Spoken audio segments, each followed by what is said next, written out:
네, 안녕하세요 여러분. 오늘 우리가 함께 공부해볼 지문은 바로 2010학년도 언어이해 19에서 21번에 출제된 문학 지문입니다. 본격적으로 이 문학 지문을 읽어나가기에 앞서서 제가 여러분들 머릿속에 아주 단단한 확신 하나를 세워드리고 시작하려고 합니다. 많은 학생들이 이런 오해를 하곤 합니다.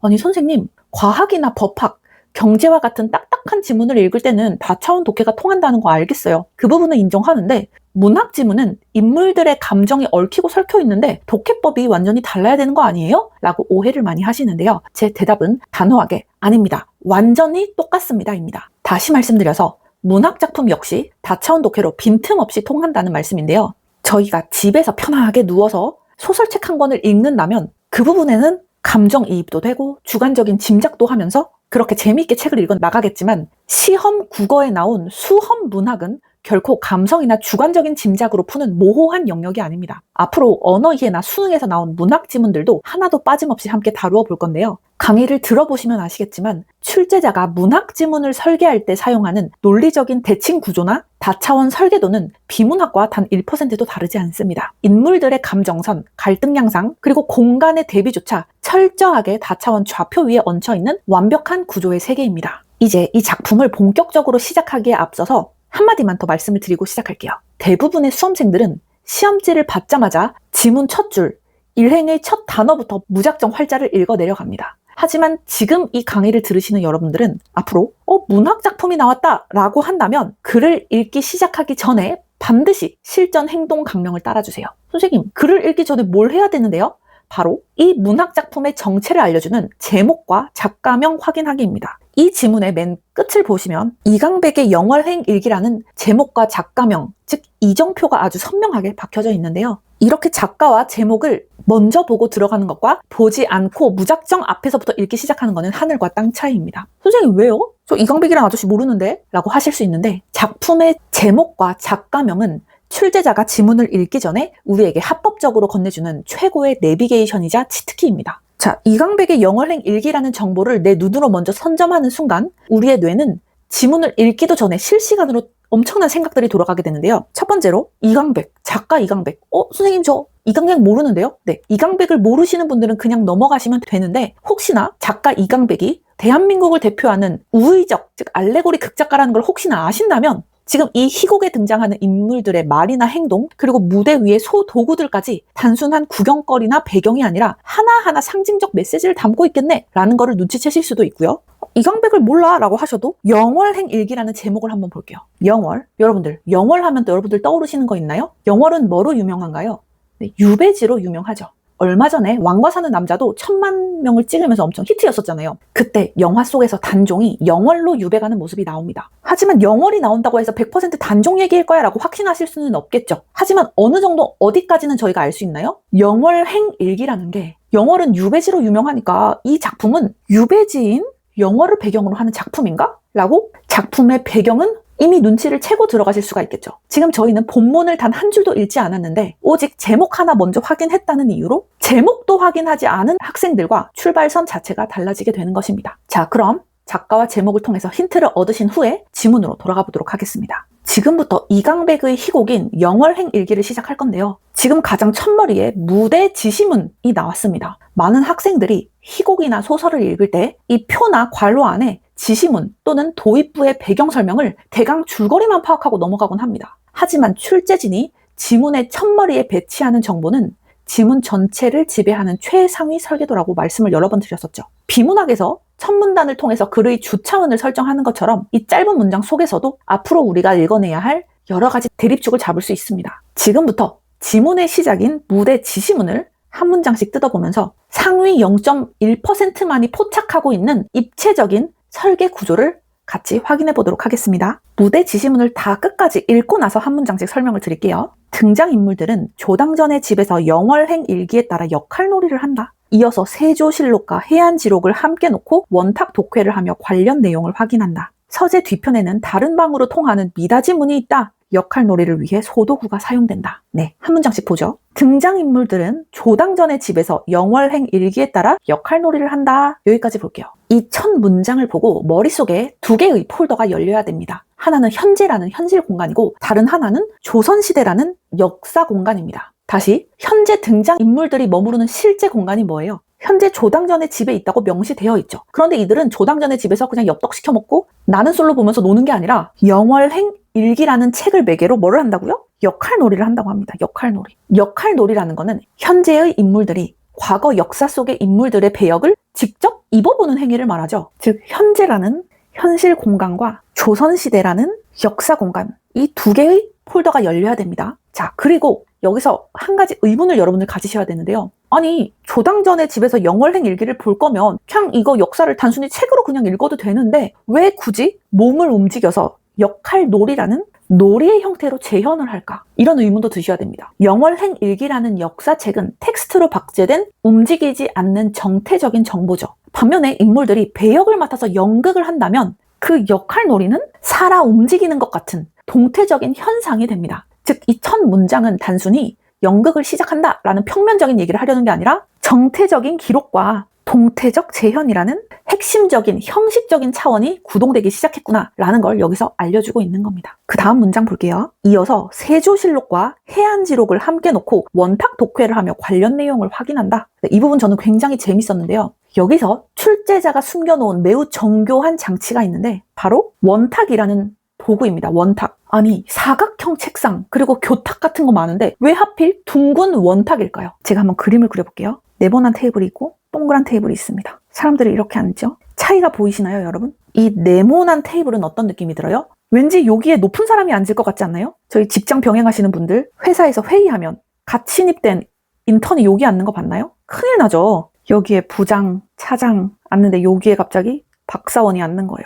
여기. 그럼 말도 안 되겠죠. 즉, 제가 드리고 싶은 말씀이 뭐냐? 네모난 테이블은 위계 질서가 엄격하게 구획된 수직적이고 독점적인 느낌이 든다는 겁니다. 반면에 현재 인물들이 둘러앉은 원탁, 이 원탁은 상석이 존재하지 않는 수평적이고 자율적인 공간이라는 느낌이 드시죠. 따라서 원탁에서 세조실록과 해안지록을 함께 놓고 독해를 한다는 얘기는 조선시대의 수직적이고 강압적인 지배체제를 현재 독자들이 수평적이면서도 자율적으로 비판적인 시각으로 재해석하겠다는 작가의 의도적인 공간 설계입니다. 우리는 이 문장, 이 단어를 보는 순간 지문이 앞으로 수직적 통제와 수평적 자율의 축을 따라서 흘러갈 수 있겠구나라는 거를 눈치채 주셔야 됩니다. 자, 수직적 통제와 수평적 자율. 서재 뒤편에는 다른 방으로 통하는 미닫이문이 있다. 미닫이문에 집중을 한번 해볼게요. 무대 배경 설명에 등장하는 문, 특히 여기서는 미닫이문이죠. 이 문은 극에서 굉장히 중요한 물리적 매개체로 쓰입니다. 여러분들 미닫이문 본 적 있으시죠? 공간적으로 어떤 역할을 수행하나요? 미닫이문이 평소에 닫혀 있으면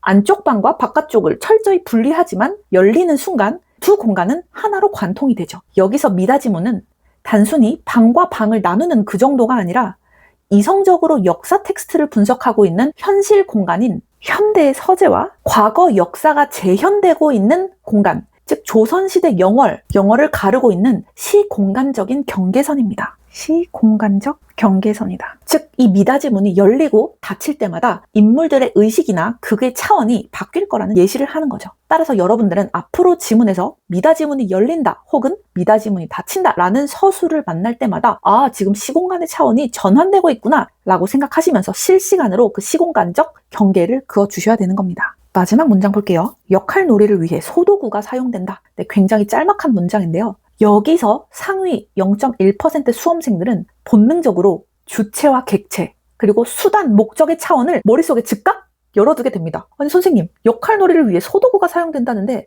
여기서 어떻게 주체와 객체, 수단과 목적 차원을 바로 잡는 건가요? 여러분들 단어의 관계를 한번 가만히 들여다보도록 할게요. 역할놀이, 그리고 소도구. 역할놀이라는 건 인간이 의지를 가지고 그 역할을 담당하면서 주체적으로 놀이를 하는 행위를 말하죠. 다시 말해서 역할놀이는 주체의 영역이다. 반면 소도구는 뭐예요? 인간이 하는 행위, 인간의 역할놀이라는 주체적인 행위를 돕기 위해서 무대 위에 존재하는 무생물, 즉 객체라는 도구의 영역입니다. 객체. 또 역할놀이라는 목적을 달성하기 위해서 소도구라는 물리적인 수단을 도입하겠다고 얘기를 하고 있는 거죠. 여러분들, 문학을 떠나서 과학 지문에서도 어떤 생물학적인 목적을 해결하기 위해서 특정한 메커니즘, 즉 수단을 개입시키기도 하죠. 법학 지문 생각해 볼까요? 법학지문에서 입법 목적 달성을 위해서 실정법이라는 수단을 쓰기도 합니다. 지금 문학도 역할 놀이를 위해서 소도구가 사용된다라는 완벽하게 동일한 구조를 쓰고 있는 거죠. 여기까지만 잡으셔도 굉장히 훌륭한데요. 지금부터 다차원 독해를 하시는 여러분들,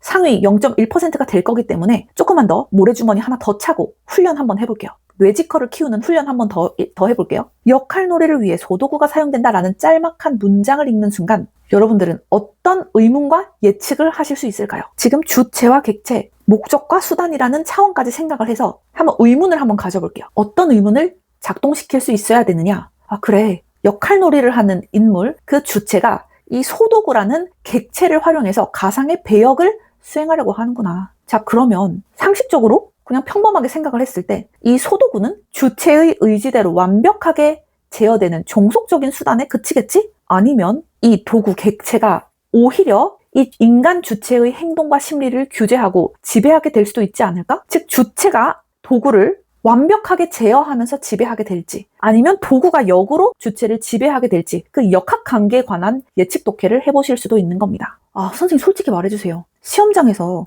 역할 놀이를 위해 소도구가 사용된다라는 이 짧은 지시문을 읽고 어떻게 주체가 객체를 지배하거나 또는 객체가 주체를 역으로 지배하면 어쩌지? 라는 이런 심오하고 철학적인 생각을 어떻게 스스로 떠올릴 수가 있겠어요. 너무 과한 배경 지식이나 아니면 선생님 혹시 이거 사후적인 분석 아닌가요? 이렇게 생각하신 분들 계실 수 있는데요. 네, 굉장히 솔직한 반응입니다. 당연히 이런 생각이 어렵고 낯설게 느껴질 수밖에 없는데, 하지만 여러분들 지금 리트 수험생이신 분들도 있고 수능 수험생이신 분들도 계실 텐데요. 수능과 리트 지문을 제대로 공부해온 사람이라면 지금 제가 하는 얘기가 너무 낯설게 느껴지시면 안 돼요. 인간 주체가 자신이 만든 도구, 객체에 역으로 종속되거나 지배당하는 역설적인 상황을 출제자들은 굉장히 사랑하고 많이 쓰고 있습니다. 그리고 이미 너무나도 많은 기출에서 수많은 고난도 지문들의 뼈대가 바로 주체가 오히려 역으로 객체에게 종속되거나 지배당하는 상황이 굉장히 많았습니다. 우리가 이미 기출에서 지겹도록 봐왔던 수많은 고난도 지문들의 뼈대가 바로 지금 이 프레임입니다.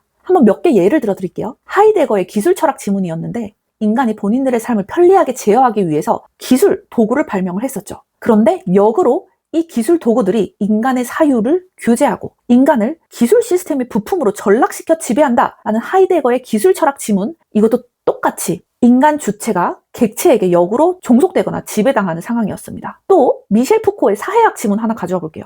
감옥을 효율적으로 관리하기 위한 소도구로서 원형 감옥도 오히려 죄수라는 주체들의 의식과 내면을 완벽하게 감시하고 역으로 지배해버린다라는 지문도 있었습니다. 문학은 다를까요? 오늘 우리가 배울 작가 이강백의 또 다른 대표작인 희곡 파수꾼이 있는데요. 파수꾼이라는 희곡을 떠올려보면 흰 구름을 이리떼라고 속이면서 마을을 지키기 위해서 세워진 망루, 그리고 공포를 퍼뜨리는 양철북이라는 소도구가 원래는 인간이 이리떼를 통제하기 위한 수단이었어요. 하지만 그게 흘러갈수록 어떻게 되죠? 그 망루와 양철북이라는 소도구, 객체가 역으로 파수꾼들의 눈과 귀를 가리고 그 파수꾼들의 행동을 규제하면서 평생 거짓말을 강제하게 되는 무시무시한 지배 주체로 변해버립니다. 인간이 도구의 노예가 되어버린 거죠. 즉, 숱하게 기출을 많이 다뤄보시면서 주객 전정의 메커니즘을 느껴보셨다면 지금 이 짧은 무대 지심은 역할놀이를 위해 소도구가 사용된다라는 표현을 통해서 이제 멍하니 이 활자를 읽는 게 아니라 인간이 인형을 다루는 주체이지만 역으로 이 인형이라는 소도구가 인간의 운명, 이 주체의 운명을 지배하게 되는 건 아닐까? 라는 의문을 본능적으로 작동시킬 수 있는 겁니다.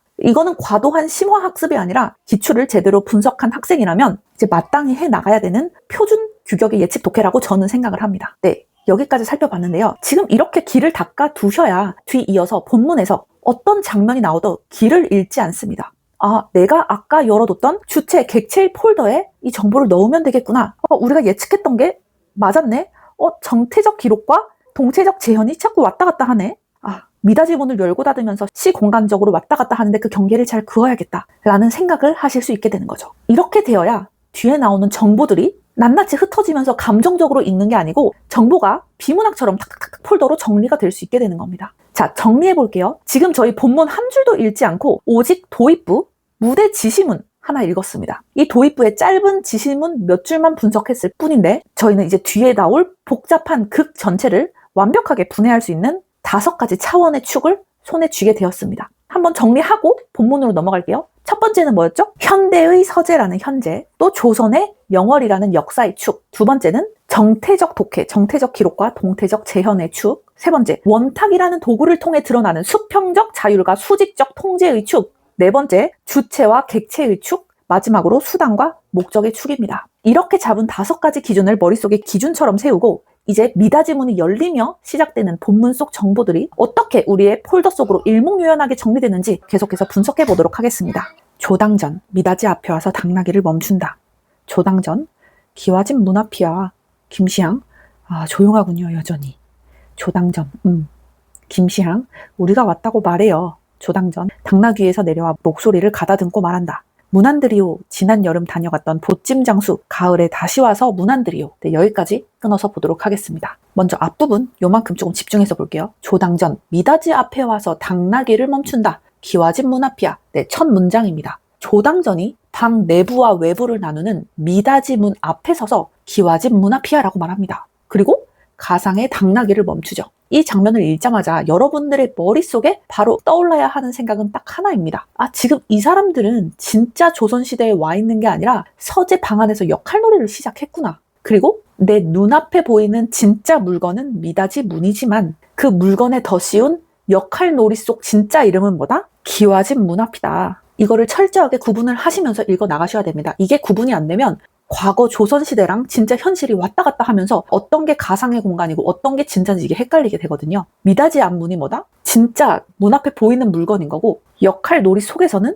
기와집 문 앞이 되는 겁니다. 우리는 이 현실과 역사 속이 지금 1대1로 겹쳐져 있다는 사실만 직관적으로 인식을 하면 됩니다. 즉 미닫이 문이라는 현실의 도구를 통해서 이들은 조선시대 기와집이라는 연극 속 가상의 공간으로 막 입장했네. 이거를 눈으로 확인하고 다음 문장으로 넘어가시면 될 것 같아요. 김시향이 말합니다. 조용하군요 여전히. 김시향이 기와집 문 앞을 보면서 조용하군요 여전히 라고 속삭이고 있네요. 여기서 여러분들의 시선은 여전히 여기에 꽂히셔야 됩니다. 일상생활에서도 여러분들 우리가 여기 여전히 조용하네 라고 말할 때가 언제죠? 예전에도 왔었는데 지금 다시 와도 봐도 똑같이 그때처럼 조용하네 라는 상황에서 이런 말을 쓰죠.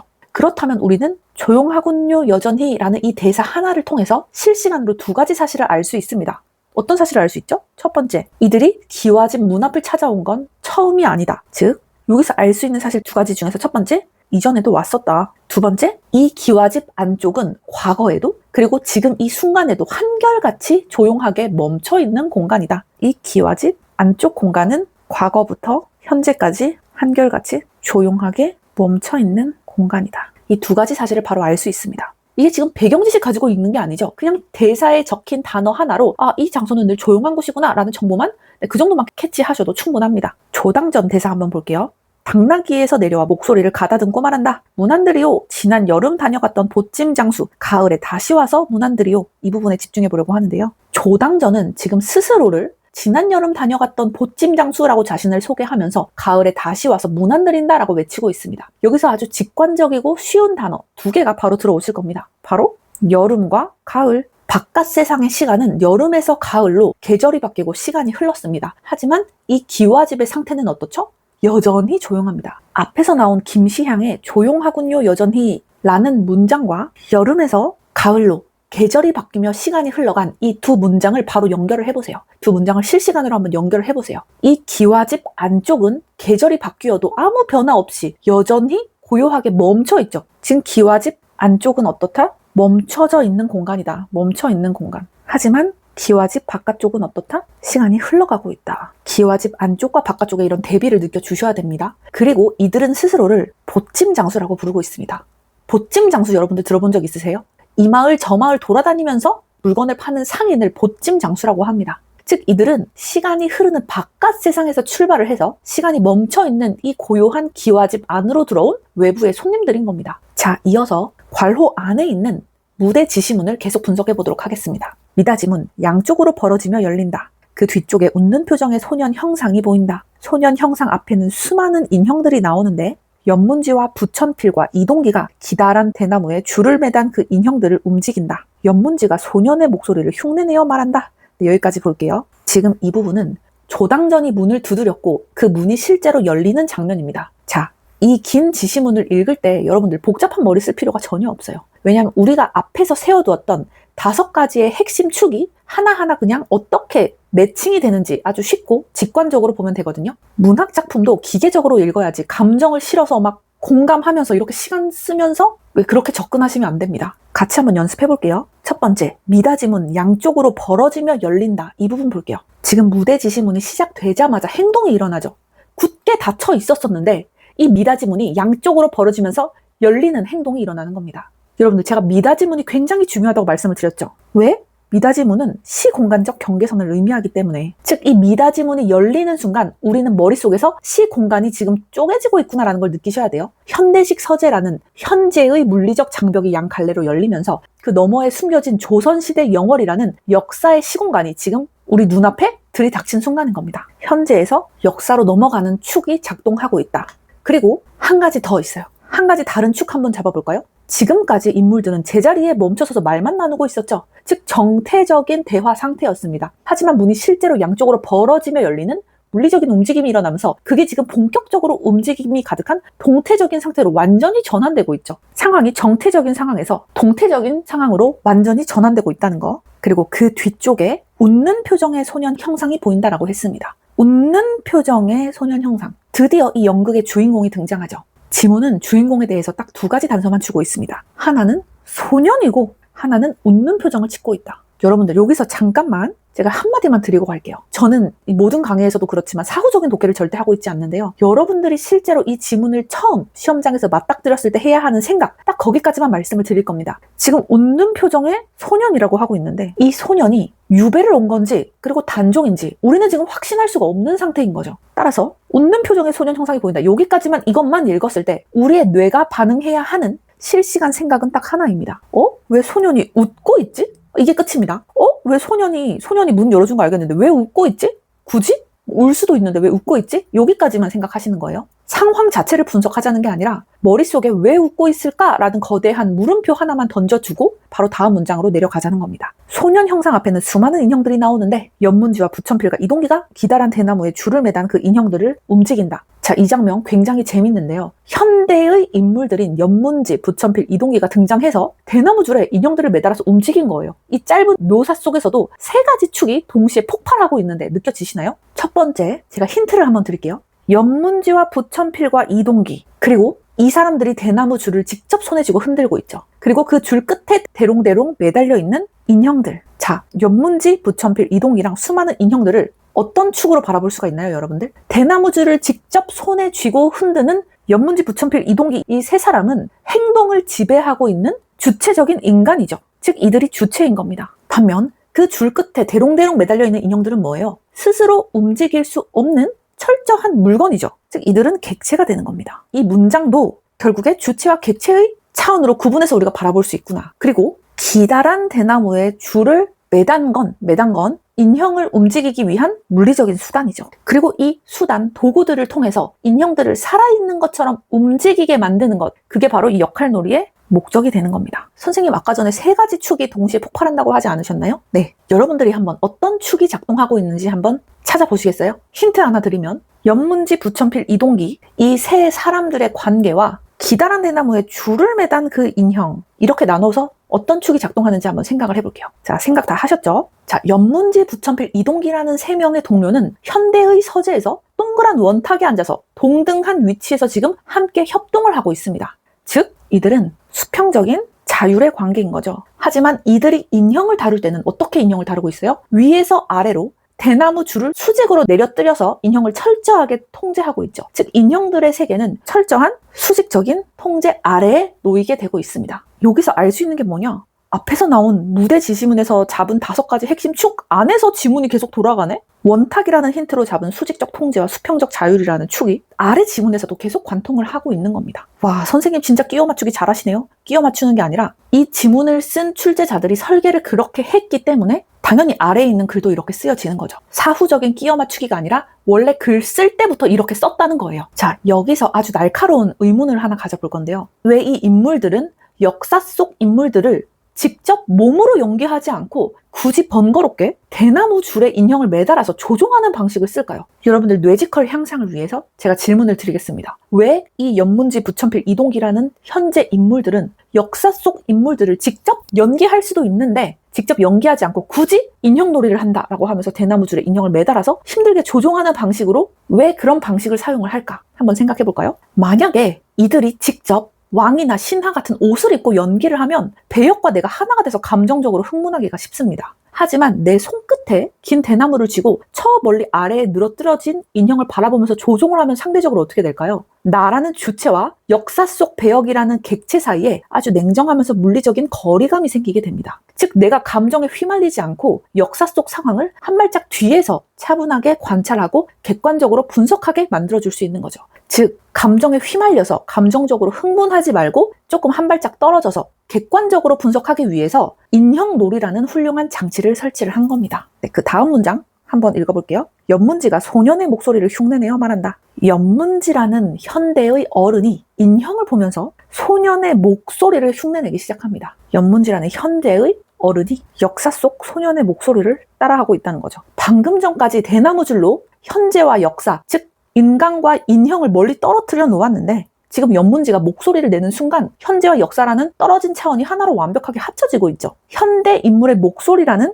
수단을 통해서 역사책 속에 활자로 갇혀서 조용히 잠들어 있던 소년의 대사가 지금 살아 움직이는 소리라는 동태적 현상으로 직접 귀에 꽂히는 순간인 겁니다. 이 관로 안에 짧은 지시문이었는데 우리가 위에서 세워놓은 5가지 축을 대입해 보니까 한 단어도 빠짐없이 조립되는 게 보이시죠? 네, 계속 읽어볼게요. 소년 형상, 어서 오라 그대여, 나는 그대 덕분으로 만면에 가득 웃음을 짓는도다. 보아라 그대여, 그대가 나에게 주었던 가위로 옷감을 자르고 바늘과 실로 사람 형상으로 꿰매었더니 비록 안에는 톱밥을 채워놓고 사지는 줄로 매달았으나 능히 살아있는 듯 움직이도다. 성산문화, 박팽년아, 하위지, 이계, 유성원, 유흥부야, 나를 위해 죽은 사육신이여 내 앞으로 가까이 오너라. 부천필과 이동기 여러 인형들을 움직여서 웃는 얼굴 앞으로 옮겨 세운다. 여기까지 보도록 하겠습니다. 앞부분 집중해서 다시 볼게요. 어서 오너라 그대여, 나는 그대 덕분으로 만면에 가득 웃음을 짓는도다. 여기까지 볼게요. 미닫이문이 열리자마자 소년 인형이 첫 마디를 던집니다. 어서 오라 그대여, 나는 그대 덕분으로 만면에 가득 웃음을 짓는도다. 여기서의 그대가 누굴까요? 나는 그대 덕분으로. 이 그대, 방금 전 기와집 문 밖에서 문을 두드렸던 보침 장수들이죠. 이 짧은 첫 대사에서 우리는 아주 자연스럽게 수단과 목적의 관계를 잡아낼 수 있습니다. 일단 우리 목적 한번 볼게요. 목적이자 결과라고 한번 볼게요. 소년이 짓고 있는 만면에 가득한 웃음, 이게 바로 최종 목적이자 결과입니다. 그럼 수단은 뭘까요, 여러분들? 수단은 이 보찜 장수들의 존재 자체 혹은 그들이 가져다준 무언가가 수단이겠죠. 그대 덕분으로 만면에 가득한 웃음을 짓는다라고 하니까 보찜 장수들, 그대들이 온 그 자체, 보찜 장수들의 존재 자체만으로도 만면에 가득한 웃음이라는 결과가 달성됐어, 목적을 이루었어 라고 할 수도 있고, 혹은 그들이 뭔가 가져다준 무언가라고 저희가 추측을 해볼 수 있겠죠. 여기 대사에서 구체적으로 나오지 않았기 때문에. 즉 이 소녀는 보찜 장수가 찾아왔다는 사실 혹은 그들이 가져온 무언가 덕분에 웃음을 지을 수 있다고 말합니다. 앞서서 우리가 지시문에서 왜 이 소녀는 웃고 있을까? 하고 가졌던 질문에 대한 첫 번째 단서가 지금 여기서 풀리고 있는 거죠. 앞에서 웃는 표정의 소년이 나온다고 했는데 그 웃는 이유가 보찜 장수들이 와서 또는 얘네들이 뭘 가지고 와서 라면서 그 질문에 대한 답이 나오고 있습니다. 두 번째, 보아라 그대여, 그대가 나에게 주었던 가위로 옷감을 자르고 바늘과 실로 사람 형상으로 꿰매었더니 비록 안에는 톱밥을 채워놓고 사지는 줄을 매달았으나 능히 살아있는 듯 움직이도다. 여기까지 볼게요. 이 긴 대사는 이 지문에서 가장 중요한 문장 중에 하나입니다. 글자 그대로 하나씩 뜯어볼게요. 소녀는 지금 가위, 옷감, 바늘, 실, 톱밥, 줄 이런 거를 언급을 하면서 무언가를 만들었다고 자랑을 하고 있습니다. 자, 한번 볼까요? 가위, 바늘, 실, 톱밥, 줄. 지금 가위, 바늘, 실, 톱밥, 줄 요거는 생명이 없고 가만히 멈춰있는 정태적인 물질입니다. 하지만 소년이 이거를 꿰매고 묶어서 움직이게 만든 순간 최종적으로 만들어진 이 사람 인형은 어떻다? 생명력을 얻고 움직이는 동태적인 존재로 변화합니다. 또 다른 시각에서 한번 볼게요. 가위, 바늘, 실, 톱밥, 줄. 이거는 소년이 사용한 구체적인 수단, 재료에 불과하죠. 하지만 이 수단들을 사용해서 최종적으로 사람 형상이라는 인형을 만들어낸 것이 뭐다? 소년의 최종적인 목적이었다. 또 저희는 다차원 독해를 하고 있으니까 또다시 다른 차원으로 한번 이 문장을 볼게요. 지금 인형을 만드는 게 소년이죠. 소년은 도구를 써서 인형을 만드는 주체입니다. 주체. 그리고 인형은 톱밥이 채워지고 사지가 줄에 매달린 철저한 물건, 즉 객체에 불과하죠. 이 인형은 객체에 불과하다. 그런데 진짜 중요한 거, 지금 주체인 소년이 객체인 인형을 보고 뭐라고 하고 있나요? 능히 살아있는 듯이 움직인다라고 하고 있습니다. 다시 능히 살아있는 듯 움직이도다라고 말하고 있습니다. 여기서 어떤 눈치를 채셔야 되느냐? 지금 객체가 주체처럼 살아있는 듯 움직이네? 굉장히 기묘한 상태네? 라는 걸 눈치를 채셔야 돼요. 인형은 객체일 뿐이고 만든 건 소년인데 지금 객체였던 물건이 살아있는 것처럼 주체처럼 움직인다라는 얘기를 하고 있는 거예요. 이 기묘한 상태 변화를 살짝 느끼셔야 됩니다, 여러분들.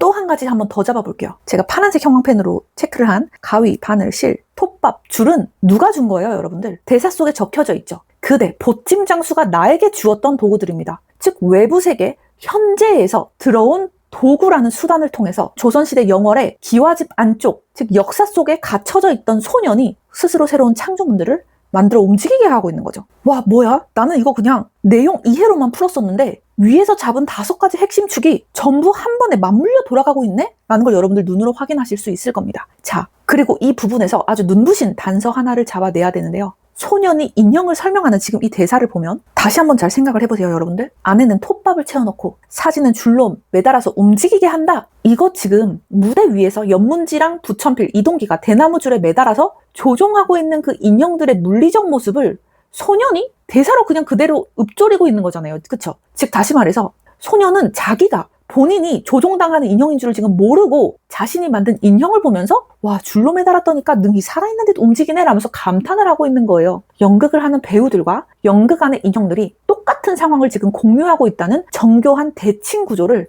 여러분들은 문장을 통해서 바로바로 느껴주셔야 됩니다. 성삼문화, 박팽년아, 하위지, 이계, 유성원, 유흥부야, 나를 위해 죽은 사육신이여 내 앞으로 가까이 오너라. 와, 저는 이 부분 읽고 사이다 먹은 것처럼 탁 시원해졌어요. 자, 드디어 소년이 인형들의 이름을 부르죠. 성삼문, 박팽년, 하위지 등등등 사육신들이여 라고 부릅니다. 이제 머릿속에 모든 퍼즐이 완벽하게 맞추어줘야 되죠. 지금 이 소년은 자신들을 위해 목숨을 바친 신하들을 사육신이라고 하고 있습니다. 그렇다면 이 소년 인형이 연기하는 진짜 역사 속 인물이 누구일까? 라는 걸 여러분들 아실 수 있겠죠. 사육신이 목숨을 바쳐 복위시키려고 했던 비운의 왕, 즉 여기서 진짜 역사 속 인물이 누구다? 바로 단종 노상군이었구나. 아, 주인공이 지금 박지훈이었구나 라는 걸 여러분들 눈치를 채셔야 됩니다. 아, 기와집 안에 있던 소년이 역사 속 노상군이었구나, 단종이었구나, 이렇게 정체가 100% 확정이 되는 거죠. 마지막 문장 볼게요. 내 앞으로 가까이 오너라. 자, 지금 주인공이 단종, 왕이라는 걸 제가 눈치를 챘습니다.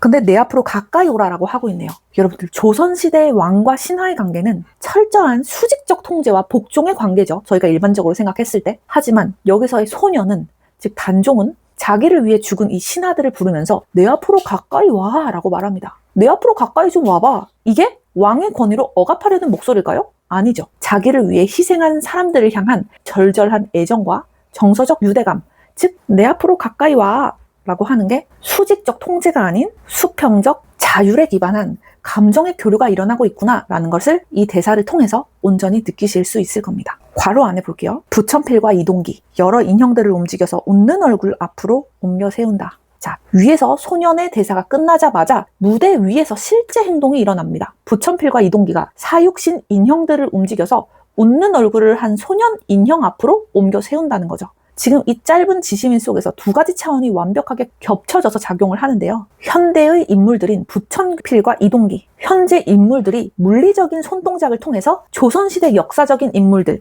즉 사육신 인형들을 소년 왕 앞으로 이동시키는 거죠. 즉 현재의 행동을 통해서 역사 속 상황이 무대 위에 실시간으로 재현되고 있는 겁니다. 2번째로, 지금 연극 겉표면에서 봤을 때 현재의 배우들이 인형, 즉 객체를 내 손으로 조종하는 지배 주체죠. 배우들이 지배 주체입니다. 하지만 연극 내부의 이야기 속에선 어때요? 소년 왕이 가까이 오너라 라고 명령을 내렸고 신하 인형들은 그 왕의 목소리에 반응하여 움직이고 있습니다. 즉 연극 안에서는 소년 왕이 상황을 통제하는 행동의 주체가 되고 있는 거네요. 현실과 연극의 경계에서 주체와 객체의 역할을 입체적으로 얽히고 있구나라는 걸 눈으로 확인해 주셔야 되겠습니다. 소년 형상, 김시습, 성담수, 조여, 이맹전, 원호, 남효원, 나를 위해 자취 감춘 생육신이여 그대들도 오늘은 내 앞으로 나오너라. 부천필과 이동기, 또 다른 인형들을 웃는 얼굴 앞에 옮겨놓는다. 자, 소년 형상이 말한 김시습, 성담수, 조여, 쭈루룩, 생육신이여 그대들도 오늘은 내 앞으로 나오너라. 여기에 한번 집중해 볼게요.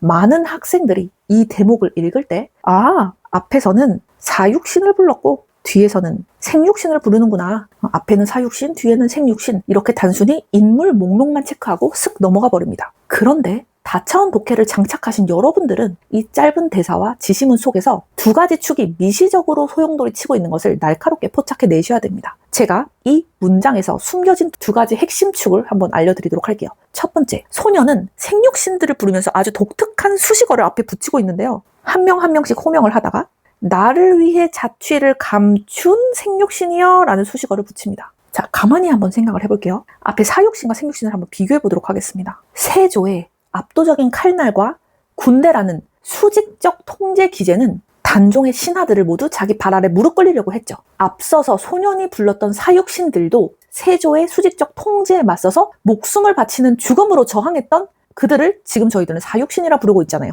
즉 사육신들은 수직적 통제 하에서 저항을 했다. 자, 그런데 여러분들 생육신들은 어떻게 저항했나요? 이들은 세조가 통제하는 그 가혹했던 현실 영토 바깥으로 나와서 스스로 흔적을 지워버리고 자취를 감추는 수평적 이탈을 통해서 자신의 자유와 지조를 지켜냈습니다.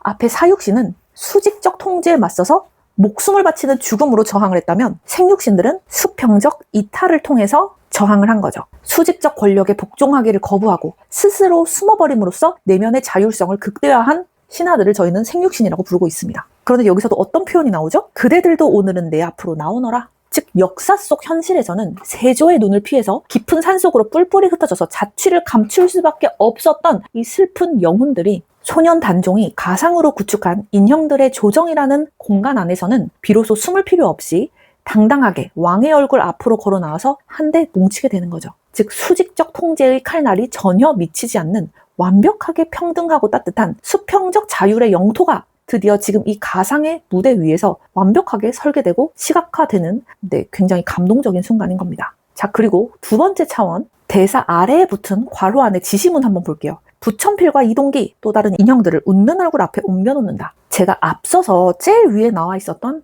무대 지시문을 분석해 드릴 때 말씀드렸던 것처럼 주체와 객체가 주객이 바뀔 수 있어, 이런 메커니즘일 수 있어 라는 게 지금 여기서 증명이 되고 있는 건데요. 지금 물리적으로 저 인형, 객체들을 손에 쥐고 무대 위로 바쁘게 옮겨놓는 조종의 주체는 분명히 현대인인 부천필과 이동기입니다. 하지만 이 현실의 주체들은 지금 누구의 지시를 따르고 있죠? 인형에 불과한 소년왕이 대사로 내 앞으로 나오너라 라고 명령을 내리니까 마치 본인들이 인형이 된 것처럼 바쁘게 손을 움직여서 그 소년 인형이 한 대사에 맞게 인형들을 웃는 얼굴 앞으로 대령을 하고 있습니다. 조종하는 인간인 주체들이 사실은 조종을 당하는 역사 속 인형 객체의 목소리에 완벽하게 지금 지배당해서 움직여주는 지금 역설이 일어난 게 느껴지시죠? 이들이 진짜 주체 맞아? 라는 의구심이 들으셔야 됩니다. 소년 형상이 말합니다. 어서 오너라. 나를 핍박한 한명회도 반가웠고 나를 동정한 신숙주도 반가웠구나.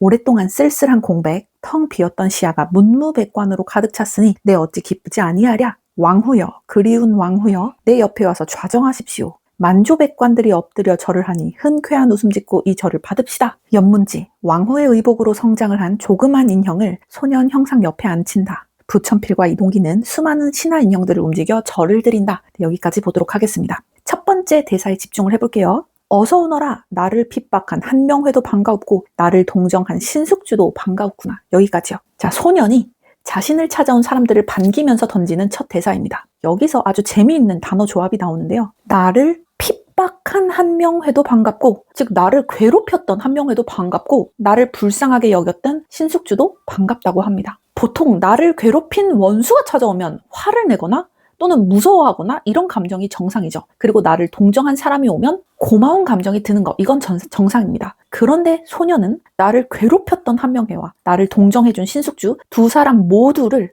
똑같이 반갑다라고 맞이를 하고 있는데요. 이 짧은 한 구절에서 우리는 수평과 수직의 축이 완전히 무너지고 재구성되는 것을 느껴주셔야 됩니다. 선생님, 그게 무슨 뜻이에요? 즉 제가 드리고자 하는 말씀은 현실을 보자는 거예요. 현실적으로는 나를 괴롭혔던 강자 한명회와 나는 괴롭힘을 당했고 지배를 당한 약자인 소년이었죠. 즉 한명회와 나는 억압적인 계급 관계에 있었습니다. 현실 속에서는 수직적 통제 상황이었단 얘기죠. 그런데 현실이 아니라 내면을 보자고요. 내면. 원수든 나를 동정한 신하든 결국에 이 소년 내 마음속에서 똑같이 반가운 손님으로 평등하게 받아들이는 관계인 거죠. 나를 괴롭혔고 핍박했던 한 명에도 반갑고 나를 동정해준 신숙주도 반가워. 두 사람 모두 똑같이 반가워. 즉 내면에서는 수평적 자율이 이루어지고 있는 겁니다. 즉 소년은 자신을 핍박한 사람에게 복수심을 품는다거나 굴복하지 않고 그저 평등한 한 인간으로서 반갑게 대하고 있는 겁니다. 이것은 무엇을 뜻하고 있죠? 소년의 마음이 이미 세상의 권력투쟁이라는 수직적 통제에서 벗어나서 완벽한 수평적 자율의 내면 상태에 도달해 있구나라는 것을 직관적으로 알 수가 있겠죠. 그 다음 대사 볼게요. 오랫동안 쓸쓸한 공백, 텅 비었던 시야가 문무백관으로 가득 찼으니 내 어찌 기쁘지 아니하랴. 네, 이 대사는 바로 앞장면에서 김시향이 얘기했던 조용하군요 여전히 라는 구절과 완벽하게 짝을 이룹니다. 소녀는 그동안 자신의 삶이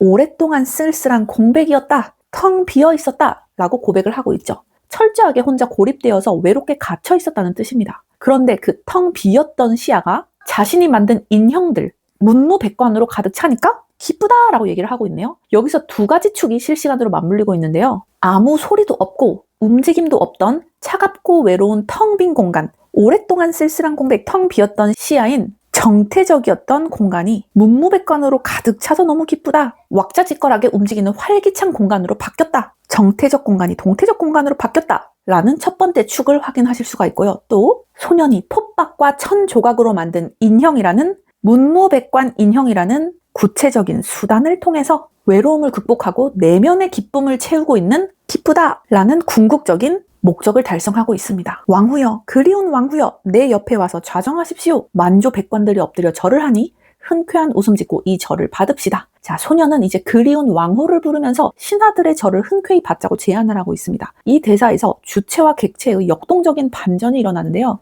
이 소년, 단종 소년이라고 할게요. 이 소년을 현실과 놀이로 나눠볼게요. 즉 이게 무슨 얘기냐? 현실 세계에서 소년은 왕권을 빼앗기고 쫓겨나서 아내인 왕후와도 헤어져서 홀로 영월에 남겨진 무력하고 비참한 지배 대상일 뿐이죠. 그게 현실이죠. 즉 현실 속에서의 소년은 객체로서의 지배 대상일 뿐이다. 하지만 이 역할놀이 공간 속에서의 소년은 어때요? 자신이 직접 만든 인형들을 거느리고 그리운 아내를 불러서 옆에 앉히면서 스스로 당당하게 명령을 내리는 절대적인 왕, 즉 놀이에서는 역할놀이 속에서는 주체로서의 소년으로서 다시 우뚝 서고 있는 겁니다. 즉 빼앗긴 현실의 권력을 원망하면서 눈물만 흘리고 있는 게 아니라 스스로 만든 가상의 조정을 통해서 자기 삶에 행동하는 주체가 되어서 스스로 행복을 만들어내는 모습이라는 거. 아래 지시문을 조금 더 볼게요. 연문지, 왕후의 의복으로 성장을 한 조그만 인형을 소년 형상 옆에 앉힌다. 부천필과 이동기는 수많은 신하 인형들을 움직여 절을 드린다. 자, 소년이 말하자마자 현대의 인물들이 바쁘게 움직입니다. 연문지는 왕후 인형을 소년 옆에다가 타타타 가져다 놓고 부천필과 이동기는 신하 인형들을 움직여서 절을 시키고 있죠. 지금 이 괄호 안에 무대 지시문에서 세 가지 축이 동시에 정교하게 맞물려 돌아가고 있습니다. 지금 이 무대 지시문에서